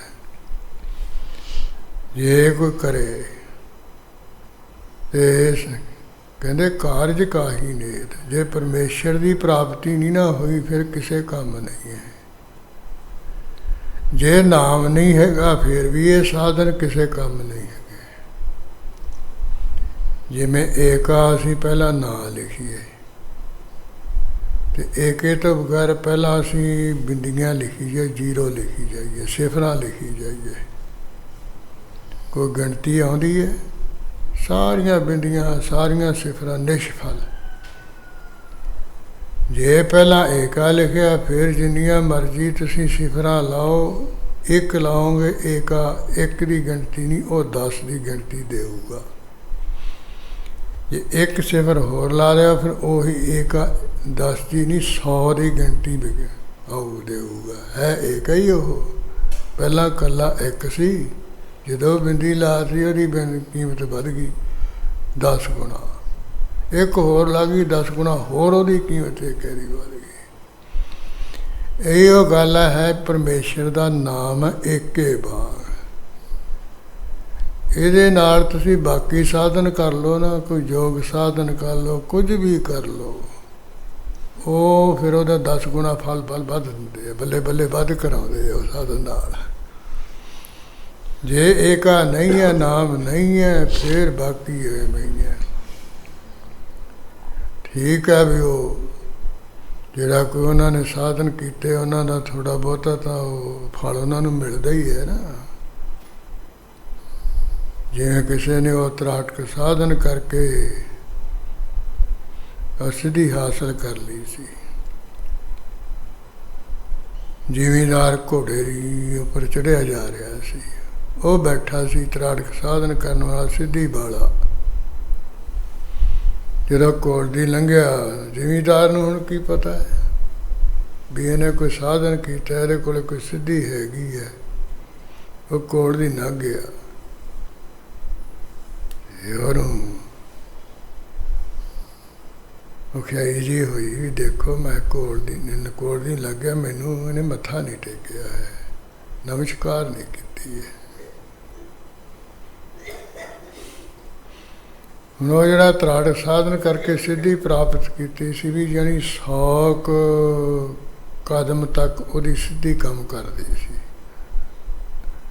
ਵੀ 100 ਕਦਮ ਤੱਕ ਉਹ ਕਿਸੇ ਨੂੰ ਅੱਖਾਂ ਨਾਲ ਝਾਕ ਕੇ ਮਾਰ ਸਕਦਾ ਸੀ ਤੇ ਜੀਵਾਲ ਵੀ ਸਕਦਾ ਸੀ। ਤੇ ਉਹ ਅੱਖਾਂ ਦੇ ਨਾਲ ਝਾਕਿਆ ਉਹਦੇ ਨਾਲ ਘੋੜੀ ਜੀ ਅੱਖ ਨਾਲ ਤੇ ਘੋੜੀ ਮਰ ਗਈ। ਜਿਹੜਾ ਜ਼ਿਮੀਂਦਾਰ ਘੋੜੀ ਤੇ ਚੜਿਆ ਸੀ ਉਹਨੇ ਉਲਟ ਕੇ ਡਿੱਗਣਾ ਹੀ ਸੀ ਘੋੜੀ ਤੇ। ਜਦੋਂ ਉਲਟ ਕੇ ਥੱਲੇ ਡਿੱਗਿਆ ਤਾੜੀ ਮਾਰ ਕੇ ਖਿੜਖੜਾ ਕੇ ਹੱਸਿਆ, ਕਹਿੰਦਾ ਕਿਉਂ ਦੇਖ ਲਿਆ, ਜੇ ਮੱਥਾ ਟੇਕ ਜਾਂਦਾ ਤਾਂ ਨਾ ਹੁੰਦਾ, ਘੋੜੀ ਤਾਂ ਨਾ ਮਰਦੀ, ਤੂੰ ਤਾਂ ਨਾ ਉਲਟ ਕੇ ਡਿੱਗਦਾ। ਉਹ ਜ਼ਿਮੀਂਦਾਰ ਪੜ੍ਹਿਆ ਲਿਖਿਆ ਸਿਆਣਾ ਸੀ, ਸੂਝ ਬੂਝ ਵਾਲਾ ਸੀ, ਸੰਗਤ ਕਰਨ ਵਾਲਾ ਸੀ ਤੇ ਕੋਲੇ ਆ ਗਿਆ ਹੈ। ਕਹਿੰਦਾ ਮਹਾਰਾਜ ਮੈਨੂੰ ਨਹੀਂ ਪਤਾ ਸੀ ਵੀ ਤੁਸੀਂ ਸਾਧੂ ਹੋ, ਵੀ ਨਿਰੇ ਸਾਧੂ ਨੂੰ ਵੀ ਤੁਸੀਂ ਸਿੱਧੀ ਵਾਲੇ ਵੀ ਆ, ਸ਼ਕਤੀ ਵਾਲੇ ਨਹੀਂ ਹੈ। ਮੈਂ ਤਾਂ ਐਵੇਂ ਕੁਛ ਸਮਝ ਗਿਆ ਵੀ ਵਾਧੂ ਜਾਂ ਕੋਈ ਬੈਠਾ ਹੈ ਇੱਥੇ ਦਰਖਤ ਹੇਠ। ਇਹ ਮਹਾਰਾਜ ਬਹੁਤ ਵੱਡੀ ਗਲਤੀ ਹੋ ਗਈ, ਮਾਫ਼ ਕਰ ਦਿਓ। ਹੁਣ ਕਿਰਪਾ ਕਰੋ ਮਹਾਰਾਜ ਉਹ ਘੋੜੀ ਜਿਉਂਦੀ ਕਰ ਦਿਓ। ਜੇ ਤੁਸੀਂ ਮਾਰ ਸਕਦੇ ਹੋ ਸਿੱਧੀ ਤਾਕਤ ਨਾਲ, ਤੁਸੀਂ ਮਹਾਰਾਜ ਜਿਉਂਦੇ ਵੀ ਕਰ ਸਕਦੇ ਹੋ। ਕਹਿੰਦੇ ਹਾਂ ਇਹ ਸਾਡੇ ਕੋਲੇ ਤਾਕਤ ਹੈਗੀ ਹੈ, ਅਸੀਂ ਜਾ ਵੀ ਸਕਦੇ, ਮਾਰ ਵੀ ਸਕਦੇ। ਕਹਿੰਦੇ ਚੰਗਾ ਮਹਾਰਾਜ ਜਿਉਂਦੀ ਕਰ ਦਿਓ। ਘੋੜੀ ਜਿਉਂਦੀ ਕਰਦੀ। ਫਿਰ ਲੱਗ ਗਿਆ ਪੁੱਛਣ, ਕਹਿੰਦਾ ਮਹਾਰਾਜ ਇਹ ਜਿਹੜੀ ਸਿੱਧੀ ਤੁਸੀਂ ਕਿਵੇਂ ਹਾਸਲ ਕੀਤੀ, ਕਿਹੜਾ ਸਾਧਨ ਕੀਤਾ, ਕਿਹੜਾ ਜਪ ਤਪ ਕੀਤਾ। ਕਹਿੰਦਾ ਇਹ ਐ ਮਾੜੇ ਮੋਟੇ ਢੰਗ ਤਰੀਕੇ ਨਾਲ ਨਹੀਂ ਸਿੱਧੀ ਹੋਈ ਹੈ, ਬਹੁਤ ਜਿਹੜਾ ਨਹੀਂ ਕਰਨ ਵਾਲਾ ਸਾਧਨ ਸੀ, ਨਹੀਂ ਕੰਮ ਕਰਨ ਵਾਲਾ ਸੀ, ਉਹ ਕੰਮ ਮੈਂ ਕੀਤਾ ਤਾਂ ਕਿਤੇ ਸਿੱਧੀ ਮਿਲੀ ਹੈ। ਕਹਿੰਦਾ ਮਹਾਰਾਜ ਮੈਨੂੰ ਵੀ ਦੱਸੋ ਵੀ ਉਹ ਕਿਹੜਾ ਔਖਾ ਹੋ ਕੇ ਤੁਸੀਂ ਸਾਧਨ ਕੀਤਾ। ਕਹਿੰਦੇ ਮੈਂ 40 ਦਿਨ ਫੱਟੇ ਤੇ ਪਿਆ ਤੇ 40 ਦਿਨ ਸੂਰਜ ਵੱਲੀ ਮੈਂ ਦੇਖਦਾ ਰਿਹਾ, ਅੱਖ ਨਹੀਂ ਫੜੀ ਹੈ।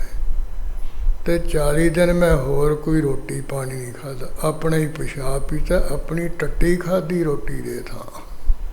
ਤੇ 40 ਦਿਨ ਕਹਿੰਦਾ ਮੈਂ ਪਿਆ, ਫੇਰ ਕਿਤੇ ਤਰਾੜਕ ਸਾਧਨ ਨਾਲ ਮੇਰੇ ਕੋਲੇ ਤਾਕਤ ਆਈ ਹੈ। ਹੱਦ ਹੋ ਗਈ ਵੀ 40 ਦਿਨ ਤੂੰ ਆਪਣੀ ਗੰਦਗੀ ਖਾਧੀ, ਜ਼ਿੰਦਗੀ ਦਿਨ ਆਪਣਾ ਹੀ ਪਿਸ਼ਾਬ ਕੀਤਾ। ਕਹਿੰਦਾ ਹਾਂ ਇਹ ਕਰਕੇ ਨਾ ਪੁੱਠਾ ਸਿੱਧਾ ਸਾਧਨ, ਫੇਰ ਕਿਤੇ ਇਹ ਸਿੱਧੀ ਤਾਕਤ ਆਈ ਹੈ, ਕੋਈ ਐਵੇਂ ਮਾੜਾ ਮੋਟਾ ਨਹੀਂ ਹੈ। ਮੱਥਾ ਜਾ ਟੇਕ ਕੇ ਘੋੜੀ ਤੇ ਚੜ੍ਹ ਕੇ ਜਦੋਂ 100 ਕਰਮ ਤੇ ਗਿਆ ਨਾ, ਫਿਰ ਜ਼ਿਮੀਂਦਾਰ ਆਵਾਜ਼ ਮਾਰ ਕੇ ਕਹਿੰਦਾ ਉਹ ਭੂਪਨਿਆ, ਉਹ ਭੂਪਨਿਆ ਸੁਣ ਲਾ ਮੇਰੀ ਗੱਲ, ਜੇ ਘੋੜੀ ਮਰੀ ਤਾਂ ਮੇਰੀ ਮਰੀ, ਤੇ ਮਰੀ ਨੂੰ ਤੈਨੂੰ ਭੂਪਨਿਆ ਕੀ ਲੱਭ ਗਿਆ, ਮਰੇ ਤੋਂ ਲੱਭਿਆ ਤੈਨੂੰ ਪਤਾ। ਹੁਣ ਕਹਿੰਦਾ ਜੇ ਘੋੜੀ ਜਿਉਂ ਪਈ ਤਾਂ ਮੇਰੀ ਜਿਉਂ ਪਈ, ਤੈਨੂੰ ਦੱਸ ਭੂਪਨਾ ਕੀ ਲੱਭਿਆ। ਮੇਰੀ ਘੋੜੀ ਮਰੀ, ਮੇਰੀ ਜਿਉਂ ਪਈ, ਮੇਰਾ ਤਾਂ ਸੁਧਰਿਆ, ਤੇਰੇ ਤੇ ਮੂੰਹ ਤਾਂ ਟੱਟੀ ਰਹੇਗੀ ਨਾ, ਪਿਸ਼ਾਬ ਹੀ ਰਹਿ ਗਿਆ ਨਾ, ਤੇਰੇ ਪੱਲੇ ਤਾਂ ਗੰਦਗੀ ਰਹੇਗੀ। ਤੈਨੂੰ ਕੀ ਮਿਲਿਆ, ਤੇਰੇ ਸਾਧਨ ਕੀਤੇ ਕਿਸ ਕੰਮ। ਮਹਾਰਾਜ ਕਹਿੰਦੇ ਲੱਖ ਸ਼ਿੰਗਾਰ ਬਣਾਇਆ, ਕਾਰਜ ਨਾਹੀ ਕੇਤ ਵੀ ਕਿਸ ਕਿਸ, ਰਿੱਧ ਸਿੱਧਾ ਬਰਾ ਸਾਧ ਬਾਣੀ ਵਿੱਚ ਗੁਰੂ ਨਾਨਕ ਸਾਹਿਬ ਨੇ ਇਹ ਰਿੱਧੀਆਂ ਸਿੱਧੀਆਂ ਦਾ ਜਿਹੜਾ ਕੰਮ ਹੈ ਨਾ, ਉਹ ਹੋਰਨਾਂ ਨੂੰ ਉਹਦਾ ਸਵਾਦ ਆ, ਹੋਰਨਾਂ ਨੂੰ ਫਾਇਦਾ ਹੈ, ਜਾਂ ਅਵਰ ਕੀ ਅਵਰਾਂ ਨੂੰ, ਜਿਹੜੇ ਜਿਨ੍ਹਾਂ ਦੇ ਅੰਦਰ ਵਰਨ ਹੈ, ਪੜਦਾ ਪਿਆ ਜਿਨ੍ਹਾਂ ਦੇ ਅਗਿਆਨ ਦਾ, ਉਹਨਾਂ ਨੂੰ ਸਵਾਦ ਹੈ। ਉਹ ਰਿੱਧੀਆਂ ਸਿੱਧੀਆਂ ਵਿੱਚ ਭਰ ਕੇ ਸਿੱਧਾ ਨਾਥਾਂ ਨੂੰ ਤੰਗ ਹੁੰਦੇ ਫਿਰਦੇ ਅਤੇ ਲੋਕਾਂ ਨੂੰ ਤੰਗ ਕਰਦੇ ਫਿਰਦੇ ਹੈ। ਇਸ ਕਰਕੇ ਮਹਾਰਾਜ ਕਹਿੰਦੇ ਭਾਈ ਜੇ ਇਹੋ ਜਿਹੇ ਜਿਹੜੀਆਂ ਜਗਿਆਸੂ ਰੂਪ ਤ੍ਰੀਮਤਾ ਹੈ, ਇਹ ਰੂਹਾਂ ਹੈ, ਜੇ ਲੱਖਾਂ ਸਾਧਨ ਰੂਪ ਸ਼ਿੰਗਾਰ ਵੀ ਕਰ ਲੈਣ, ਜੇ ਇੱਕ ਨਾਮ ਨਹੀਂ ਹੈ, ਪਰਮੇਸ਼ਰ ਦਾ ਨਾਮ ਨਹੀਂ ਹੈ, ਉਹਦੀ ਪ੍ਰਾਪਤੀ ਨਹੀਂ ਹੈ, ਇਹ ਸਾਧਨ ਕਿਸ ਕੰਮ ਸਾਧਨ ਸਾਰੇ ਨਿਸਫਲ। ਜਿਤ ਦਿਨ ਦੇਹੇ ਬਿਨ ਸਸੀ। ਪਰਮੇਸ਼ਰ ਮਾਲਕ ਤੋਂ ਬਗੈਰ, ਉਹਦੇ ਨਾਮ ਜਪੇ ਤੋਂ ਬਗੈਰ ਇਹ ਦੇਹ ਦੀ ਕੋਈ ਕਦਰ ਕੀਮਤ ਨਹੀਂ ਹੈ। ਜਿਸ ਦਿਨ ਇਹ ਦੇਹ ਕਹਿੰਦੇ ਨਾਸ ਹੋਈ ਦੇਹ, ਜੇ ਹਾਹੇ ਨਿਸ਼ਾਰੀ ਚਲੋ ਫਿਰ ਇਸਤਰੀ ਲਿੰਗ ਹੋ ਜਾਣਾ ਸੀ, ਫਿਰ ਦੇਹੀ ਹੋਣਾ ਸੀ। ਹੁਣ ਔਂਕੜ ਨਹੀਂ ਹੈਗਾ ਤੇ ਨਾ ਹਾਹੇ ਨੂੰ ਕੋਈ ਸਿਆਰੀ ਹੈ। ਇਸ ਕਰਕੇ ਵੀ ਇਹਨੂੰ ਪੁਲਿੰਗ ਸਮਝ ਕੇ ਫਿਰ ਦੇਹ ਦਾ ਅਰਥ ਇੱਥੇ ਸਰੀਰ ਕੀਤਾ ਜਾਂਦਾ ਹੈ। ਉਂਝ ਵੀ ਜਿਸ ਦਿਨ ਇਹ ਸਰੀਰ ਬਿਨਸੇਗਾ, ਜੇ ਉਸੇ ਤਰ੍ਹਾਂ ਹੀ ਹੋਣਾ ਵੀ ਜਿਸ ਦਿਨ ਦੇਹੀ ਬਿਨਸੇਗੀ, ਨਾਸ ਹੋਵੇਗੀ, ਢੇਰੀ ਹੋਵੇਗੀ, ਯਾਨੀ ਇਹ ਦੇਹੀ ਦੇ ਵਿੱਚੋਂ ਪ੍ਰਾਣ ਨਿਕਲ ਰਹਿਣਗੇ, ਜੀਵਾਤਮਾ ਰੂਹ ਨਿਕਲ ਜਾਏਗੀ। ਤਿਤ ਵੇਲੇ ਕਹਿਸਨ ਪ੍ਰੇਤ। ਉਸ ਵੇਲੇ ਉਸ ਸਮੇਂ ਇਸ ਦੇਹ ਨੂੰ, ਇਹ ਦੇਹ ਵਾਲੇ ਨੂੰ ਸਾਰੇ ਪ੍ਰੇਤ ਆਖਣ ਲੱਗ ਪੈਣਗੇ ਵੀ ਇਹ ਅਪਵਿੱਤਰ ਹੋ ਗਿਆ। ਪ੍ਰੇਤ ਕਹੋ, ਅਪਵਿੱਤਰ ਕਹੋ, ਗੰਦਾ ਕਹੋ, ਮੈਲਾ ਕਹੋ। ਵੀ ਉਸ ਦਿਨ ਕਹਿੰਦੇ ਵੀ ਹੁਣ ਇਹ ਪ੍ਰੇਤ ਹੋ ਗਿਆ, ਅਪਵਿੱਤਰ ਹੋ ਗਿਆ, ਇਹਨੂੰ ਕੋਈ ਛੋਹਣ ਨੂੰ ਨਹੀਂ ਜਿਹੜੇ ਆਉਂਦਾ ਹੈ। ਉਹੀ ਮਨੁੱਖ ਹੁੰਦਾ ਹੈ ਜਿਹਦੇ ਨਾਲ ਅਸੀਂ ਹੱਸ ਗੱਲਾਂ ਕਰਦੇ ਹਾਂ, ਤੇ ਜਦੋਂ ਉਹਦੇ ਵਿੱਚੋਂ ਆ ਜੀਵ ਕਲਾ ਨਿਕਲ ਜਾਂਦੀ, ਸਵਾਦ ਨਿਕਲ ਜਾਂਦੇ ਆ, ਤੇ ਘਰ ਕੀ ਨਾਰ ਬਹੁਤ ਸਾਸਨ ਸਦਾ ਰਹਿਤ ਸੰਜੋਈ ਹੰਸ ਦੀ ਸ਼ਿਕਾਇ ਪ੍ਰੇਤ ਪੇ ਵਿਖਾਗੀ। ਇਹ ਹਾਲ ਚਾਰ ਲਾਵਾਂ ਲੈਣ ਵਾਲੀ ਦਾ ਹੈ। ਉਹ ਵੀ ਹੁਣ ਡੇਰੀ ਬੈਠੀ ਮਾਤਾ ਰੋਵੇ, ਖਟੀਆ ਲੈ ਗਏ ਤੇ ਇਸੇ ਤਰ੍ਹਾਂ ਜੀਵ ਅਕੇਲਾ ਜਾਈ। ਵੀ ਹੰਸ ਵਿਚਾਰਾ ਰੋਂਦਾ ਸੋਇਆ, ਜੀਵ ਆਤਮਾ ਰੋਂਦਾ ਇਕੱਲਾ ਜਾਂਦਾ ਹੈ, ਸਭ ਸਾਰ ਛੱਡ ਜਾਂਦੇ। ਇਹ ਹੁੰਦਾ ਨਾ ਜਿਸ ਦਿਨ ਇਹ ਦੇਹ ਖਤਮ ਨਾਸ ਹੋ ਗਈ, ਢੇਰੀ ਹੋਏ, ਇਹਦੇ ਵਿੱਚੋਂ ਰੂਹ ਗੜੇ, ਉਸ ਦਿਨ ਇਹ ਦੇਰੀ ਕੋਈ ਨਹੀਂ ਇਹਨੂੰ ਚੰਗਾ ਕਹਿਣਗੇ ਤਾਂ ਹੁਣ ਪ੍ਰੇਤ ਹੋ ਗਈ ਆ, ਪਵਿੱਤਰ ਹੋ ਗਈ। ਪਰ ਜੇ ਇਹ ਦੇਹ ਦੇ ਨਾਲ ਸਵਾਸ ਚੱਲਦੀਆਂ, ਕਿਸੇ ਨੇ ਨਾਮ ਜਪਿਆ ਨਾ, ਫਿਰ ਨਹੀਂ ਇਹ ਦੇਹ ਅਪਵਿੱਤਰ। ਫਿਰ ਤਾਂ ਇਹਦੇ 'ਤੇ ਲਿਆ ਕੇ ਅਗਲੇ ਫੁੱਲਾਂ ਦੀਆਂ ਮਾਲਾ ਪਾਉਂਦੇ, ਸਿਰੋਂ ਪਾਉਂਦੇ। ਹੁੰਦੀ ਉਹੀ ਰਹੀ ਹੈ। ਹੁਣ ਆ ਕੇ ਜਿਹੜੇ ਸਾਧੂ ਹੈ ਤਾਂ ਸਾਡੇ ਵਰਗਾ ਹੀ ਸਰੀਰ ਹੁੰਦਾ ਉਹਨਾਂ ਦਾ, ਪਰ ਦੇਖ ਲਓ ਵੀ ਉਹਨਾਂ ਨੇ ਨਾਮ ਜਪਿਆ ਪਰਮੇਸ਼ਰ ਦਾ, ਤੇ ਨਾਮ ਜਪਣ ਕਰਕੇ ਉਹਨਾਂ ਦੀ ਦੇਹੀ ਵੀ ਪਵਿੱਤਰ ਹੋ ਗਈ। ਤੇ ਕਬੀਰ ਸਾਹਿਬ ਨੇ ਤਾਂ ਲਿਖਿਆ ਵੀ ਦੇਹੀ ਕਿਸਕੀ ਬਾਪਰੀ ਪਵਿੱਤਰ ਹੋਏ ਗੋ ਗ੍ਰਾਮ। ਇਹ ਦੇਹੀ ਤਾਂ ਵਿਚਾਰੀ ਦੀ ਗੱਲ ਕਿਹੜੀ ਵੀ ਪਵਿੱਤਰ ਨਾ ਹੋ, ਤਾਂ ਪਿੰਡ ਵੀ ਪਵਿੱਤਰ ਹੋ ਜਾਂਦਾ ਹੈ, ਪਿੰਡ ਵੀ ਚੰਗਾ ਹੋ ਜਾਂਦਾ ਵੀ ਇੱਥੇ ਮਹਾਤਮਾ ਹੋਏ ਹੈ, ਇੱਥੇ ਬੰਦਗੀ ਵਾਲੇ ਹੋਏ ਹੈ। ਉਹ ਵੀ ਲੋਕ ਸਤਿਕਾਰ ਨਾਲ ਕਹਿੰਦੇ ਵੀ ਉੱਥੋਂ ਦੇ ਵੀ ਸਾਧੂਆਂ ਦੇ ਸੰਤੋ ਹੈ, ਇਹ ਚੰਗਾ ਹੈ, ਉਹਨੂੰ ਵੀ ਲੋਕ ਚੰਗਾ ਕਹਿੰਦੇ। ਬਾਕੀ ਤਾਂ ਗੱਲ ਕੀ ਹੈ ਤਾਂ ਹੁਣ ਦੇ ਸਾਧੂ ਕੋਲ ਵੀ ਹੈ, ਪਰ ਉਹਨੇ ਨਾਮ ਜਪਿਆ, ਇਸ ਕਰਕੇ ਦੇਹੀ ਦੀ ਵੀ ਬਾਅਦ ਵਿੱਚ ਵੀ ਉਹਦੀ ਗੱਲ ਹੈ। ਤੇ ਦੂਜਿਆਂ ਦੀ ਦੇਹ ਦਾ ਉਸੇ ਵੇਲੇ ਹੀ ਬੁਰਾ ਹਾਲ ਹੁੰਦਾ ਹੈ।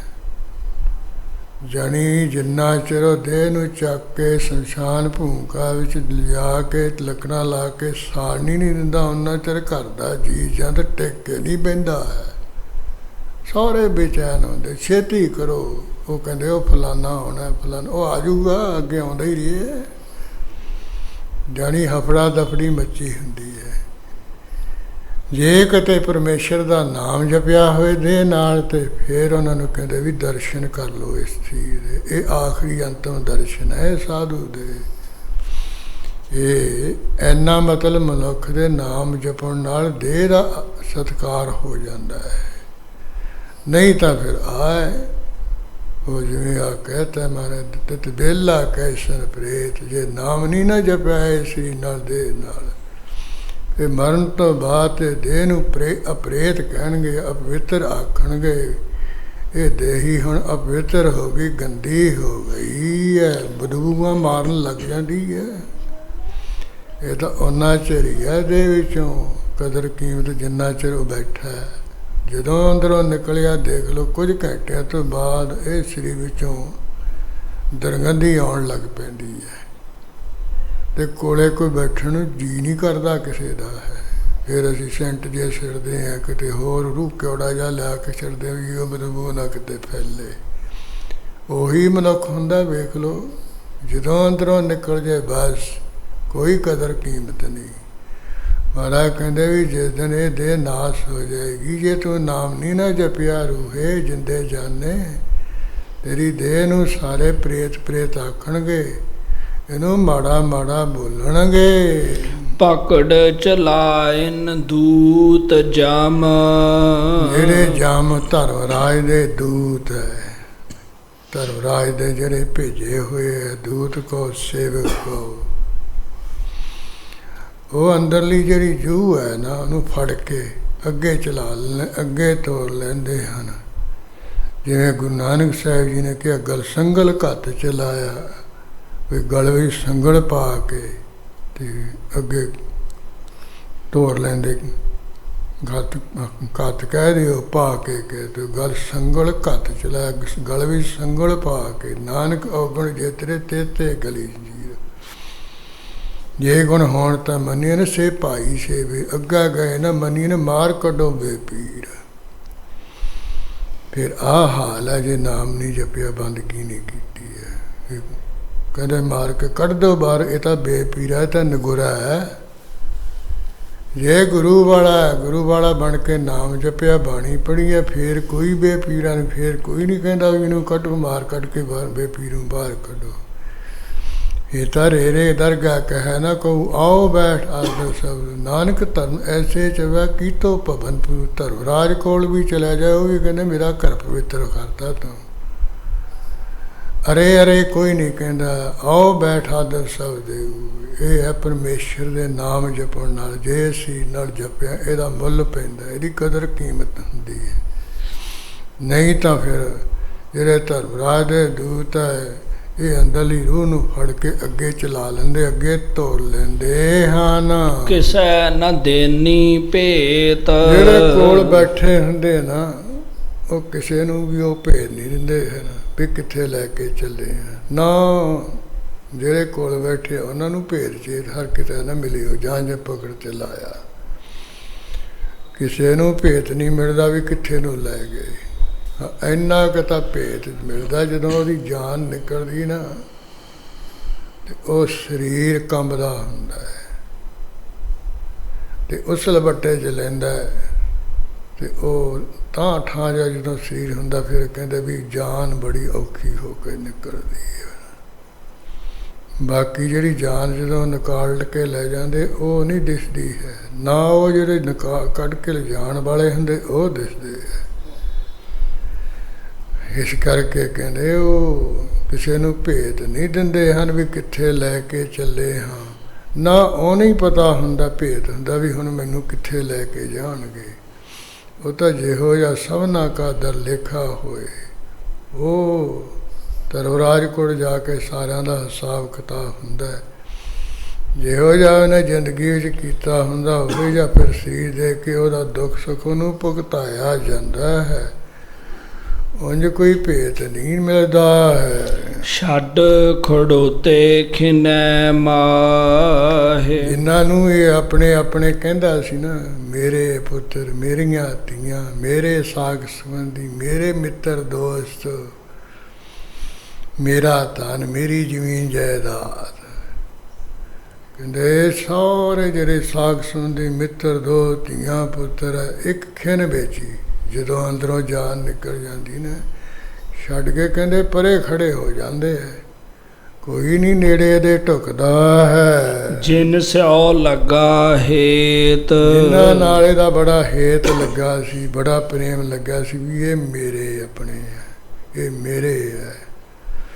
ਉਹ ਜਦੋਂ ਅੰਦਰੋਂ ਨੀਲ ਨਿਕਲ ਜਾਂਦੀ ਨਾ ਜਾਨ ਜੀ, ਤੇ ਇਹ ਡਿੱਗ ਪੈਂਦਾ ਧਰਤੀ 'ਤੇ। ਉਹ ਛੱਡ ਕੇ ਖਿਣ ਵਿੱਚ ਹੀ ਸਾਰੇ ਪਰੇ ਹੋ ਜਾਂਦੇ, ਪਰੇ ਖੜ ਜਾਂਦੇ, ਕੋਈ ਨੇੜੇ ਨਹੀਂ ਇਹਦੇ ਢੁਕਦਾ ਹੈ। ਹੱਥ ਮਰੋੜੈ ਤਨ ਕਪੇ, ਇਹ ਵਿਚਾਰਾ ਇਹ ਪਛਤਾਵਾ ਜਾ ਕਰਦਾ, ਹੱਥ ਜਾ ਮਰਦਾ ਵੀ ਇਹ ਕੀ ਹੋ ਗਿਆ ਹੈ। ਤੇ ਉਧਰ ਜਦੋਂ ਸਰੀਰ ਦੇ ਵਿੱਚੋਂ ਸੂਖਮ ਸਰੀਰ ਨੂੰ ਕਪੇ ਕੀ ਕੱਟਦੇ ਨੇ, ਫਿਰ ਸਰੀਰ ਵੀ ਤਨ ਕਪੇ ਕੀ ਕੰਬਦਾ ਹੈ, ਕੰਬਣੀ ਛਿੜ ਜਾਂਦੀ ਹੈ। ਜਦੋਂ ਸਰੀਰ ਸੂਖਮ ਸਰੀਰ ਨੂੰ ਵਿੱਚੋਂ ਕੱਟਦੇ ਆ ਨਾ, ਸੂਲ ਵਿੱਚੋਂ ਕੱਢਦੇ ਆ ਨਾ, ਉਦੋਂ ਇਹ ਬੜਾ ਹੱਥ ਜਾ ਮਰੋੜਦਾ, ਹੱਥ ਜਾ ਮਰਦਾ, ਯਾਨੀ ਬੜਾ ਪਛਤਾਵਾ ਕਰਦਾ ਹੈ। ਸਿਆਹ ਹੋਆ ਸੇਤ, ਜਿਹੜਾ ਪਹਿਲਾਂ ਖੂਨ ਦੇ ਨਾਲ ਸਰੀਰ ਬੜਾ ਸਿਆਹ ਸੀ, ਬੜਾ ਸੋਹਣਾ ਚਮਕ ਦਮਕ ਵਾਲਾ ਸੀ, ਜਦੋਂ ਸਰੀਰ ਵਿੱਚੋਂ ਜਾਨ ਕੱਢ ਲਈ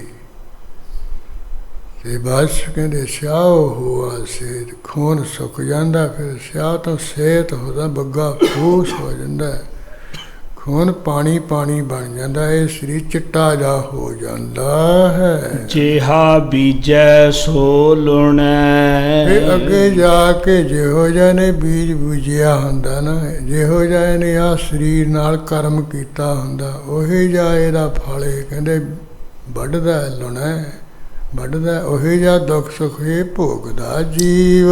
ਕਰਮਾ ਸੰਦੜਾ ਖੇਤ, ਸਾਰਾ ਕਹਿੰਦੇ ਭਾਈ ਇਹ ਜਿਹੜਾ ਸਰੀਰ ਹੈ ਕਰਮਾਂ ਦਾ ਖੇਤ ਹੈ, ਇਹ ਕਰਮਾਂ ਕਰਕੇ ਸਰੀਰ ਰੂਪੀ ਖੇਤ ਮਿਲਿਆ ਹੈ। ਤੇ ਇਹ ਸਰੀਰ ਦੇ ਰੂਪੀ ਖੇਤ ਦੇ ਵਿੱਚ ਜਿਹੋ ਜਿਹਾ ਬੀਜ ਤੁਸੀਂ ਬੀਜੋ, ਜਿਹੋ ਜਿਹਾ ਕਰਮ ਕਰੋਗੇ ਉਹੋ ਜਿਹਾ ਫਲ ਮਿਲੂ ਤੁਹਾਨੂੰ। ਸਰੀਰ ਨਾਲ ਜੇ ਅਸੀਂ ਚੰਗਾ ਕਰਮ ਕਰ ਲਿਆ, ਚੰਗਾ ਕੰਮ ਕਰ ਲਿਆ, ਚੰਗਾ ਫਲ ਸੁੱਖ ਭੋਗਾਂਗੇ। ਜੇ ਇਹ ਚੀਜ਼ ਨਾਲ ਕਰਮ ਨਾਲ ਮਾੜੇ ਕੰਮ ਕਰ ਲਏ ਫਿਰ ਮਾੜਾ ਫਲ ਮਿਲੂਗਾ। ਇਹ ਹੁਣ ਸਾਡੇ ਤੇ ਨਿਰਭਰ ਹੈ। ਹਾਂ, ਜੇ ਅਸੀਂ ਚੰਗਾ ਕਰਾਂਗੇ ਚੰਗਾ, ਮਾੜਾ ਕਰਾਂਗੇ ਮਾੜਾ, ਇਹਦੇ ਆਪਣੇ ਅਧੀਨ ਹੈ, ਆਪਣੇ ਵੱਸ ਦੀ ਗੱਲ ਹੈ। ਇਹ ਇਹਨਾਂ ਹੱਥਾਂ ਨਾਲ ਚੋਰੀ ਜਾਰੀ ਵੀ ਕਰ ਸਕਦਾ, ਇਹਨਾਂ ਹੱਥਾਂ ਨਾਲ ਗੁਰਦੁਆਰੇ ਕੇ ਝਾੜੂ ਵੀ ਫੇਰ ਸਕਦਾ, ਇਹਨਾਂ ਹੱਥਾਂ ਨਾਲ ਗੁਰਦੁਆਰੇ ਆ ਕੇ ਚੌਰ ਵੀ ਫੇਰ ਸਕਦਾ, ਇਹਨਾਂ ਹੱਥਾਂ ਨਾਲ ਗੁਰੂ ਕੇ ਲੰਗਰ ਵਿੱਚ ਭਾਂਡੇ ਵੀ ਮਾਰ ਸਕਦਾ ਹੈ। ਪਰ ਇਹਨਾਂ ਹੱਥਾਂ ਨਾਲ ਦੂਜੇ ਵੀ ਕਤਲ ਵੀ ਕਰ ਸਕਦਾ ਹੈ, ਇਹਨਾਂ ਹੱਥਾਂ ਨਾਲ ਚੋਰੀਆਂ ਵੀ ਕਰ ਸਕਦਾ ਹੈ। ਯਸ, ਇਹ ਕਰਮਾਂ ਦਾ ਖੇਤ ਹੈ, ਇਹ ਕਰਮਾ ਕਰਮੇ ਮਿਲਿਆ, ਇਹਦੇ ਨਾਲ ਜੋ ਕਰੋਗੇ ਉਹੀ ਜਿਹੀ ਦੁੱਖ ਸੁੱਖ ਤੁਹਾਨੂੰ ਮਿਲੂਗਾ। ਇਸ ਕਰਕੇ ਮਹਾਰਾਜ ਕਹਿੰਦੇ ਸਰੀਰ ਨਾਲ, ਇਹ ਸਰੀਰ ਰੂਪੀ ਖੇਤ ਵਿੱਚ ਚੰਗਾ ਬੀਜ ਬੀਜੋ, ਚੰਗੇ ਕੰਮ ਕਰੋ ਤਾਂ ਕਿ ਤੁਹਾਨੂੰ ਚੰਗਾ ਫਲ ਸੁੱਖ ਮਿਲੇ। ਨਾਨਕ ਪ੍ਰਭ ਸਰਣਾਗਤੀ, ਮਹਾਰਾਜ ਕਹਿੰਦੇ ਜਿਹੜੇ ਬਈ ਪ੍ਰਭੂ ਦੀ ਸ਼ਰਨ ਵਿੱਚ ਹੀ ਆ ਜਾਂਦੇ, ਪਰਮੇਸ਼ਰ ਦੀ ਸ਼ਰਨ ਵਿੱਚ ਹੀ ਆ ਪੈਂਦੇ ਹਨ। ਚਾਰਣ ਬੋਹਿਥ ਪ੍ਰਭ ਦੇਤ, ਪ੍ਰਭੂ ਪਰਮੇਸ਼ਰ ਵਾਹਿਗੁਰੂ ਆਪਣੇ ਚਰਨਾਂ ਦਾ ਜਿਹੜਾ ਹੈ ਬਹੁਤ ਕੀ ਜਹਾਜ਼ ਉਹਨਾਂ ਨੂੰ ਬਖਸ਼ ਦਿੰਦਾ ਹੈ, ਆਪਣੇ ਚਰਨਾਂ ਦਾ ਜਹਾਜ਼ ਬਖਸ਼ ਦਿੰਦਾ। ਵਾਹਿਗੁਰੂ ਦਾ ਚਰਨਾਂ ਦਾ ਜਹਾਜ਼ ਕੀ, ਉਹਦੇ ਜਿਹੜੇ ਨਾਮ ਹੈ ਇਹੀ ਜਹਾਜ਼ ਹੈ। ਵਾਹਿਗੁਰੂ ਨਾਮ ਜਹਾਜ਼ ਹੈ, ਜਿਹੜੇ ਸੋਤਰੇ ਪਾਰ। ਉਹਨਾਂ ਨੂੰ ਪ੍ਰਭੂ ਆਪਣੇ ਨਾਮ ਰੂਪ ਚਰਨਾਂ ਦਾ ਜਿਹੜਾ ਜਹਾਜ਼ ਬਖਸ਼ ਦਿੰਦਾ, ਨਾਮ ਰੂਪ ਚਰਨਾਂ 'ਤੇ ਚੜ੍ਹਾ ਕੇ ਪਾਲ ਲੰਘਾ ਰਹਿੰਦਾ, ਮੁਕਤੀ ਰੂਪੀ ਕਿਨਾਰੇ 'ਤੇ ਪਹੁੰਚਾ ਦਿੰਦਾ ਹੈ। ਸੇ ਭਾਦੋਏ ਨਰਕ ਨਾ ਪਾਈ ਹੈ। ਗੁਰੂ ਮਹਾਰਾਜ ਕਹਿੰਦੇ ਹੈ ਭਾਈ, ਹੈ ਗੁਰਸਿੱਖੋ, ਭਾਦੋ ਦੇ ਮਹੀਨੇ ਦੁਆਰਾ ਤੁਹਾਨੂੰ ਅਸੀਂ ਸਿੱਖਿਆ ਦਾ ਇੱਕ ਬਚਨ ਕਹਿੰਦੇ ਹਾਂ। ਉਹ ਜਿਹੜੇ ਜੀਵ ਹੈ, ਉਹ ਜਿਹੜੀਆਂ ਰੂਹਾਂ, ਉਹ ਨਰਕਾਂ ਵਿੱਚ ਨਹੀਂ ਪਾਈਆਂ ਜਾਣਗੀਆਂ, ਉਹ ਨਰਕਾਂ ਵਿੱਚ ਨਹੀਂ ਪਾਏ ਜਾਣਗੇ। ਗੁਰ ਰੱਖਣ ਵਾਲਾ ਹੇਤ, ਹਾਂ, ਜਿਨ੍ਹਾਂ ਦਾ ਗੁਰੂ ਕਹਿੰਦੇ ਰੱਖਿਆ ਕਰਨ ਵਾਲਾ ਹੈ। ਹੇ ਦਾ ਅਰਥ ਹੈ ਵੀ ਹੈ, ਹੇ ਦਾ ਅਰਥ ਪ੍ਰੇਮ ਵੀ ਹੈ। ਉਹ ਭਾਦੋਂ ਦੇ ਨਰਕਾਂ ਵਿੱਚ ਨਹੀਂ ਪਾਈਦਾ ਜਿਹੜਾ ਕੋਈ ਗੁਰੂ ਦੇ ਨਾਲ ਪ੍ਰੇਮ ਰੱਖਣ ਵਾਲਾ ਹੈ। ਯਾਨੀ ਜਿਹੜਾ ਗੁਰੂ ਮਹਾਰਾਜ ਦਾ ਪ੍ਰੇਮੀ ਪਿਆਰਾ, ਉਹ ਨਰਕਾਂ ਵਿੱਚ ਨਹੀਂ ਪਾਇਆ ਜਾਏਗਾ, ਉਹ ਰੂਹ ਨਰਕਾਂ ਵਿੱਚ ਨਹੀਂ ਪਾਈ ਜਾਏਗੀ, ਉਹ ਨਰਕਾਂ ਤੋਂ ਬਚ ਜਾਏਗੀ। ਜਿਹੜਾ ਗੁਰੂ ਨਾਲ ਨਹੀਂ ਪ੍ਰੇਮ ਰੱਖਦਾ ਹੈ, ਗੁਰੂ ਨਾਲ ਨਹੀਂ ਪਿਆਰ ਰੱਖਦਾ ਹੈ, ਗੁਰੂ ਤੋਂ ਬੇਮੁਖ ਰਹਿੰਦਾ ਹੈ ਤੇ ਉਹ ਦੂਜੇ ਉਲਟਵੇਂ ਵੀ ਸਿਧਾਰਥ ਹੈਗਾ ਹੀ ਹੈ ਵੀ ਉਹ ਤਾਂ ਨਰਕਾਂ ਵਿੱਚ ਪਾਇਆ ਹੀ ਜਾਏਗਾ। ਗੁਰਬਾਣੀ ਵਿੱਚ 84 ਨਰਕ ਸਾਖਤ ਭੋਗਾਈਆ ਵੀ ਜਿਹੜਾ ਗੁਰੂ ਤੋਂ ਟੁੱਟਿਆ, ਪਰਮੇਸ਼ਰ ਤੋਂ ਟੁੱਟਿਆ, ਉਹ ਤਾਂ 84 ਲੱਖ ਜੂਨੀ ਜਿਹੜੀਆਂ ਹੈ ਨਾ, ਇਹ 84 ਲੱਖ ਨਰਕ ਹੈ, ਸਮਝ ਲਓ। ਨਰਕ ਵਿੱਚ ਪਿਆ ਮਨੁੱਖ ਦੁਖੀ ਹੁੰਦਾ ਹੈ। ਕਹਿੰਦੇ 84 ਲੱਖ ਜੂਨੀ ਜਿਹੜਾ ਨਰਕ ਹੈ ਨਾ, ਇਹ ਰੱਬ ਤੋਂ ਟੁੱਟੇ ਤੇ ਗੁਰੂ ਤੋਂ ਭੁੱਲੇ ਨੂੰ ਭੁਗਾਇਆ ਜਾਂਦਾ। ਇਹਨਾਂ ਨਰਕਾਂ ਵਿੱਚ, ਇਹਨਾਂ ਜੂਨੀਆਂ ਵਿੱਚ ਪਾਇਆ ਜਾਂਦਾ ਹੈ। ਤੇ ਜੇ ਪਰਮੇਸ਼ਰ ਦਾ ਨਾਮ ਜਪ ਲਏ ਫਿਰ 84 ਲੱਖ ਜੂਨ ਦੇ ਨਰਕ ਤੋਂ ਇਹ ਬਚ ਵੀ ਸਕਦਾ ਹੈ। ਇਹ ਹੁਣ ਆਪਣੇ ਮਨੁੱਖ ਦੇ ਆਪਣੀ ਬਸ ਦੀ ਗੱਲ ਹੈ ਵੀ ਇਹਨੇ 84 ਲੱਖ ਜੂਨ ਨਰਕ ਵਿੱਚ ਪੈ ਕੇ ਦੁੱਖ ਭੋਗਣੇ ਹੈ ਕਿ ਗੁਰੂ ਦੇ ਲੜ ਲੱਗ ਕੇ ਪਰਮੇਸ਼ਰ ਦਾ ਨਾਮ ਜਪ ਕੇ 84 ਲੱਖ ਜੂਨ ਦੇ ਨਰਕ ਤੋਂ ਦੁੱਖਾਂ ਤੋਂ ਬਚਣਾ ਹੈ। ਇਹ ਇਹਦੇ ਅਧੀਨ, ਇਹਦੇ ਬਸ ਦੀ ਗੱਲ ਹੈ।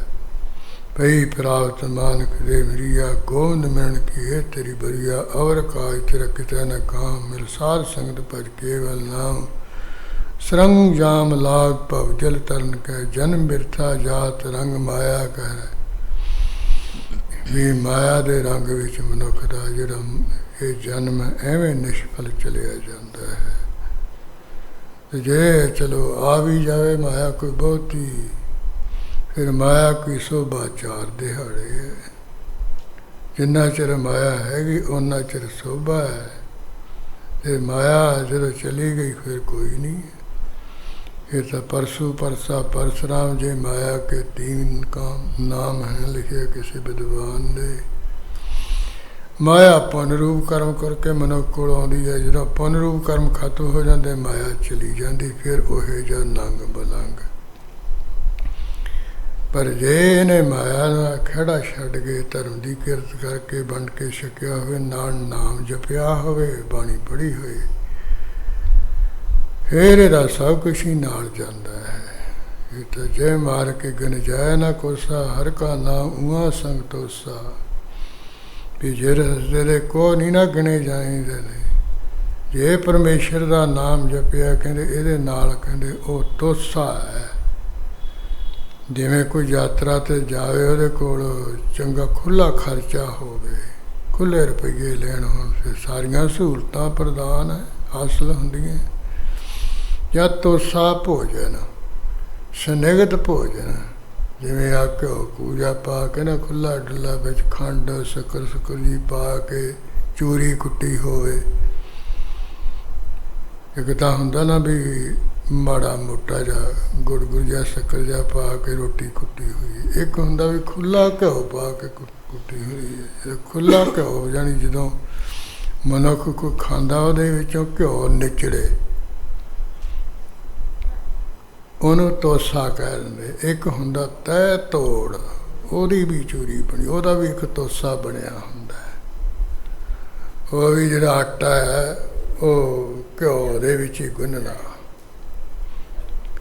ਤਾਂ ਨਾ ਆਟਾ ਅਸੀਂ ਪਾਣੀ ਪਾ ਕੇ ਗੁੰਨਦੇ, ਇੱਕ ਘਿਓ ਵਿੱਚ ਹੀ ਆਟਾ ਪਾ ਕੇ ਗੁੰਨਣਾ। ਉਹਦੇ ਵਿੱਚ ਥੋੜ੍ਹਾ ਬਹੁਤਾ ਦੁੱਧ ਪਾ ਲੈਣਾ, ਫਿਰ ਖੰਡ ਖੂੰਡ ਖੁੱਲ੍ਹੀ ਪਾ ਲਈ, ਸ਼ੱਕਰ ਪਾ ਲੈਣੀ। ਫਿਰ ਉਹ ਵੱਡਾ ਸਾਰਾ ਜਿਵੇਂ ਲਾਲਾ ਵਾਲੇ ਦਾ ਰੋਡ ਜਾ ਪਕਾਉਂਦੇ ਹੁੰਦੇ ਆ, ਇਸ ਤਰ੍ਹਾਂ ਦਾ ਵੱਡਾ ਸਾਰਾ ਮੋਟਾ ਸਾਰਾ ਬਣਾ ਕੇ ਨਾ ਪ੍ਰਸ਼ਾਦਾ ਜਾ, ਫਿਰ ਅੱਕ ਦੀਆਂ ਲੱਕੜਾਂ ਕੋਲੇ ਬਣਾ ਕੇ ਉਹਦੇ 'ਤੇ ਫਿਰ ਉਹਨੂੰ ਰੱਖਣਾ। ਫਿਰ ਉਹ ਜਦੋਂ ਪੱਕਦਾ ਉਹਦੇ ਉੱਤੇ ਵੀ ਘਿਓ ਪਾਈ ਜਾਣਾ, ਘਿਓ ਰਚਾਈ ਜਾਣਾ। ਉਹਨੂੰ ਕਹਿੰਦੇ ਤਹਿ ਤੋੜ। ਫਿਰ ਉਹ ਜਿਹੜਾ ਉਹਦਾ ਫਿਰ ਉਹ ਬਣਿਆ ਹੋਇਆ ਨਾ, ਆਹ ਚੂਰੀ ਜੀ ਬਣਾਈ ਘੁੱਟ ਕੇ ਉਹਨੂੰ ਵੀ ਤੋਸਾ ਕਹਿ ਦਿੰਦੇ ਆ। ਵੀ ਉਹ ਤਾਂ ਫਿਰ ਇੱਕ ਵਾਰੀ ਰੱਜ ਪੁੱਜ ਖਾ ਲਏ ਮਨੁੱਖ, ਉਹਨੂੰ ਫਿਰ 8 ਪਹਿਰ ਕਾ ਕੀ ਉਦੋਂ ਵੱਧ ਸਮਾਂ ਵੀ ਉਹਨੂੰ ਭੁੱਖ ਨਹੀਂ ਲੱਗਦੀ, ਕਿਉਂਕਿ ਸਨਿਗਧ ਭੋਜ ਆ, ਘਿਓ ਵਾਲਾ ਭੋਜਨ ਖਾਧਾ ਹੋਇਆ। ਹੁਣ ਸੁੱਕੀਆਂ ਰੋਟੀਆਂ ਥੋੜ੍ਹੋ ਖਾਧੀਆਂ ਹੋਈਆਂ, ਉਹ ਤੋਸਾ ਖਾਧਾ ਹੋਇਆ ਹੈ। ਮਹਾਰਾਜ ਕਹਿੰਦੇ ਜੇ ਨਾਮ ਜਪਿਆ ਤੈਨੂੰ, ਕਹਿੰਦੇ ਜਿਵੇਂ ਤੈਨੂੰ ਕੋਈ ਖੁੱਲ੍ਹਾ ਖਰਚਾ ਤੇਰੇ ਕੋਲ ਹੋਵੇ, ਤੂੰ ਸਾਰਾ ਰਸਤਾ ਮੌਜ ਨਾਲ ਤੈਅ ਕਰ ਸਕਦਾ ਹੈ, ਜਾਂ ਵਧੀਆ ਤੈਨੂੰ ਭੋਜਨ ਮਿਲਿਆ ਹੋਵੇ, ਫਿਰ ਖਾ ਪੀ ਕੇ ਤੇਰਾ ਸਰੀਰ ਇਸ਼ਟ ਪੁਸ਼ਟ ਉੱਥੇ ਕਿਵੇਂ ਲੈ ਜਾਂਦਾ ਹੈ। ਜਿਵੇਂ ਜ਼ਿਮੀਂਦਾਰ ਹਾੜੀ ਹੁੜੀ ਜੀ ਵੱਢ ਕੇ ਖੁੱਲ੍ਹਾ ਘਿਓ ਸ਼ੱਕਰ ਪਾ ਕੇ ਵੀ ਸ਼ਾਮ ਨੂੰ ਖਾ ਲੈਂਦੇ, ਦਿਨ ਚੜ੍ਹਦੇ ਨੂੰ ਨਵੇਂ ਨਰੋਏ, ਉਹ ਘਿਓ ਹੀ ਹੈ ਨਾ। ਇਸ ਤਰ੍ਹਾਂ ਵੀ ਇਹ ਜਿਹੜਾ ਤੈਨੂੰ ਨਾਮ ਜਪਿਆ ਤੇਰੇ ਨਾਲ ਕਹਿੰਦੇ ਤੋਸਾ ਭੋਜਨ ਵਰਗਾ ਹੋਊਗਾ, ਤੈਨੂੰ ਵਧੀਆ ਸਵਾਦਲੇ ਭੋਜਨ ਹੈ ਕੰਮ ਦੂਏ, ਤੈਨੂੰ ਤ੍ਰਿਪਤ ਰੱਖੇਗਾ, ਤੈਨੂੰ ਭੁੱਖ ਨਹੀਂ ਲੱਗਣ ਦੇਵੇਗਾ। ਇਹ ਨਾਮ ਜਪਣ ਬੰਦਗੀ ਕਰਨ ਦਾ ਪ੍ਰਤਾਪ ਹੈ। ਇਸ ਭਾਦੋਂ ਦੇ ਮਹੀਨੇ ਦੁਆਰਾ ਮਹਾਰਾਜ ਨੇ ਕਿਹਾ ਭਰਮ ਭੁਲੇਖਿਆਂ ਵਿੱਚੋਂ ਨਿਕਲ ਕੇ ਭਾਈ ਗੁਰੂ ਦੇ ਲੜ ਲੱਗ ਕੇ ਪਰਮੇਸ਼ਰ ਦਾ ਨਾਮ ਜਪੋ, ਇੱਧਰ ਉੱਧਰ ਨਾ ਭਟਕੋ, ਇਹਨਾਂ ਨੇ ਤੁਹਾਨੂੰ ਕੁਝ ਨਹੀਂ ਦੇਣਾ ਹੈ। ਉਹ ਤਾਂ ਨਾਮਦੇਵ ਜੀ ਨੇ ਹੁਣ ਭਗਤੀ ਬੰਦਗੀ ਕੀਤੀ ਸੀ, ਅੱਖ ਖੁੱਲ੍ਹੀ ਸੀ, ਜਿਹਨੂੰ ਲੋਕ ਆਦਿ ਸ਼ਕਤੀ ਕਹਿੰਦੇ ਸੀ, ਭਗਤ ਨਾਮਦੇਵ ਜੀ ਨੇ ਕਹਿਤਾ ਤੂੰ ਕਹੀਅਤ ਹੀ ਆਦਿ ਭਵਾਨੀ, ਮੁਕਤ ਕੀ ਬਰੀਆ ਕਹਾਂ ਛਪਾਨੀ। ਇਹ ਗੁਰਮਤਿ ਰਾਮ ਨਾਮ ਗੋ ਮੀਤਾ, ਗੁਰਮੈ ਨਾਮਾ ਇਉਂ ਕਹਿ ਗੀਤਾ। ਇਹ ਭਾਈ ਜੇ ਤੁਸੀਂ ਮੁਕਤ ਹੋਣਾ ਹੈ, 84 ਦੇ ਚੱਕਰ ਵਿੱਚੋਂ ਨਿਕਲਣਾ, ਫਿਰ ਪਰਮੇਸ਼ਰ ਜਿਹੜਾ ਮਾਲਕ ਹੈ ਨਾ, ਉਹਦਾ ਪੱਲਾ ਪਕੜੋ, ਨਾਮ ਜਪੋ। ਕਹਿੰਦੇ ਇਉਂ ਜਿਹੜੀ ਆਦਿ ਸ਼ਕਤੀ ਕਹਿ ਕੇ ਗੀਤਾ ਕੀ ਇਹ ਬਚਨ ਚਲੀ ਗਈ ਵੀ ਜਿਹਨੇ ਭਾਈ 84 ਦੇ ਚੱਕਰ 'ਚੋਂ ਨਿਕਲਾ, ਉਹ ਭਾਈ ਮੇਰੇ ਮਾਲਕ ਦਾ ਨਾਮ ਜਪੋ। ਮੈਂ ਕਿਸੇ ਨੂੰ ਮੁਕਤ ਕਰਨ ਵਾਲੀ ਨਹੀਂ ਹੈ, ਮੈਂ ਦੁਨਿਆਵੀ ਪਦਾਰਥ ਦੇਣ ਵਾਲੀ ਥੋੜ੍ਹਾ ਬਹੁਤਾ ਹੈਗੀ ਹਾਂ। ਇਹ ਜਾਣੀ ਬਾਣੀ ਵਿੱਚ ਭਗਤ ਨਾਮਦੇਵ ਜੀ ਨੇ ਸਪਸ਼ਟ ਲਫ਼ਜ਼ ਕਹੇ। ਹੁਣ ਇਹ ਸਾਡੀ ਮਰਜ਼ੀ ਆ ਵੀ ਅਸੀਂ ਰੱਬ ਨੂੰ ਛੱਡ ਕੇ ਇਹਨਾਂ ਨੂੰ ਮੰਨਣਾ ਹੈ ਕਿ ਅਸਲੀ ਪੱਲੇ ਵੱਡੇ ਦਾ ਪੱਲਾ ਪਕੜਨਾ ਹੈ, ਇਹ ਸਾਡੇ 'ਤੇ ਨਿਰਭਰ ਹੈ। ਗੁਰੂ ਨਾਨਕ ਸਾਹਿਬ ਜੀ ਨੇ ਤਾਂ 10 ਜਾਮਿਆਂ ਵਿੱਚ ਪ੍ਰਗਟ ਹੋ ਕੇ ਅਖੀਰ 'ਤੇ ਇਹੀ ਕਿਹਾ, ਪੂਜਾ ਅਕਾਲ ਕੀ ਪਰਚਾ ਸ਼ਬਦ ਕਾ ਦੀਦਾਰ ਖਾਲਸੇ ਕਾ। ਇਹ ਦੀਦਾਰ ਕਰਨਾ ਤਾਂ ਖਾਲਸੇ ਦਾ ਕਰੋ, ਜਾਣੀ ਇਹ ਸ਼ੁੱਧ ਸਰੂਪ ਕੀ ਹੈ, ਸ਼੍ਰੀ ਗੁਰੂ ਗ੍ਰੰਥ ਸਾਹਿਬ ਹੈ। ਇਹ ਖਾਲਸ ਸਰੂਪ ਹੈ, ਸ਼ੁੱਧ ਸਰੂਪ ਹੈ, ਬਾਣੀ ਸ਼ੁੱਧ ਸਰੂਪ ਤੋਂ ਆਈ ਹੈ। ਵੀ ਇਹ ਜੇ ਦਰਸ਼ਨ ਕਰਨੇ ਤਾਂ ਸ਼ੁੱਧ ਸਰੂਪ ਗੁਰੂ ਗ੍ਰੰਥ ਸਾਹਿਬ ਦੇ ਬਾਣੀ ਦੇ ਕਰੋ। ਜੇ ਪਰਚਾ ਮਨ ਦਾ ਰੱਖਣਾ ਫਿਰ ਵੀ ਸ਼ਬਦ ਨਾਲ ਰੱਖੋ, ਬਾਣੀ ਨਾਲ ਹੀ ਪੜ੍ਹੋ, ਬਾਣੀ ਪੜ੍ਹੋ, ਬਾਣੀ ਵਿਚਾਰੋ, ਬਾਣੀ ਦੀ ਵਿਚਾਰ ਸੁਣੋ। ਅਤੇ ਜੇ ਪੂਜਾ ਕਰਨੀ ਹੈ ਫਿਰ ਅਕਾਲ ਪੁਰਖ ਦੀ ਕਰੋ। ਇਹ 10 ਜਾਮਿਆਂ ਵਿੱਚ ਸਾਨੂੰ ਮਹਾਰਾਜ ਨੇ ਸੇਵਕ ਇਹ ਸੋਝੀ ਸਮਝ ਬਖਸ਼ੀ ਹੈ। ਸਤਿਗੁਰੂ ਕਿਰਪਾ ਕਰਨ, ਬਖਸ਼ਾਂ ਕਰਨ। ਇਹ ਪੰਜਵੇਂ ਸਰੂਪ ਵਿੱਚ ਜੋ ਉਪਦੇਸ਼ ਦਿੱਤੇ ਸਾਡੇ ਮਨਾਂ ਵਿੱਚ ਬਸਣ, ਇਸ ਕਰਕੇ ਸਾਡਾ ਲੋਕ ਪਰਲੋਕਾ ਸੁਖੀ ਸਹਿਲਾ ਹੋ ਜਾਵੇ ਜੀ। ਨਾਨਕ ਪ੍ਰਭ ਸਰਣਾਗਤੀ, ਚਰਨ ਬੋਹਿਥ ਪ੍ਰਭ ਦੇਤ। ਸੇ ਭਾਦੋਏ ਨਰਕ ਨਾ ਪਾਈਐ, ਗੁਰ ਰਖਣ ਵਾਲਾ ਹੇਤ। ਵਾਹਿਗੁਰੂ ਜੀ ਕਾ ਖਾਲਸਾ, ਵਾਹਿਗੁਰੂ ਜੀ ਕੀ ਫਤਿਹ। ਹੇ ਆਚਿਤ ਹੇ ਪਾਰ ਬ੍ਰਹਮ, ਅਵਨਾਸੀ ਅਗਨਾਸ। ਹੇ ਪੂਰਨ ਹੈ ਸਰਬ ਮੈਂ, ਦੁਖ ਭੰਜਨ ਗੁਣਤਾਸ। ਹੇ ਸੰਗੀ ਹੈ ਨਿਰੰਕਾਰ, ਹੇ ਨਿਰਗੁਣ ਸਭ ਟੇਕ। ਹੇ ਗੋਵਿੰਦ ਹੈ ਗੁਣ ਨਿਧਾਨ, ਜਾ ਕੇ ਸਦਾ ਵਿਵੇਕ। ਹੇ ਅਪਰੰਪਰ ਹਰ ਹਰੇ, ਹੈ ਪੀ ਹੋਵਨਹਾਰ। ਹੇ ਸੰਤਾਂ ਕਾ ਸਦਾ ਸੰਗ, ਨਿਦਾਰ ਆਧਾਰ। ਹੇ ਠਾਕੁਰ ਹਾਂ ਦਾਸਰੋ, ਮੈਂ ਨਿਰਗੁਣ ਗੁਣ ਨਹੀਂ ਕੋਈ।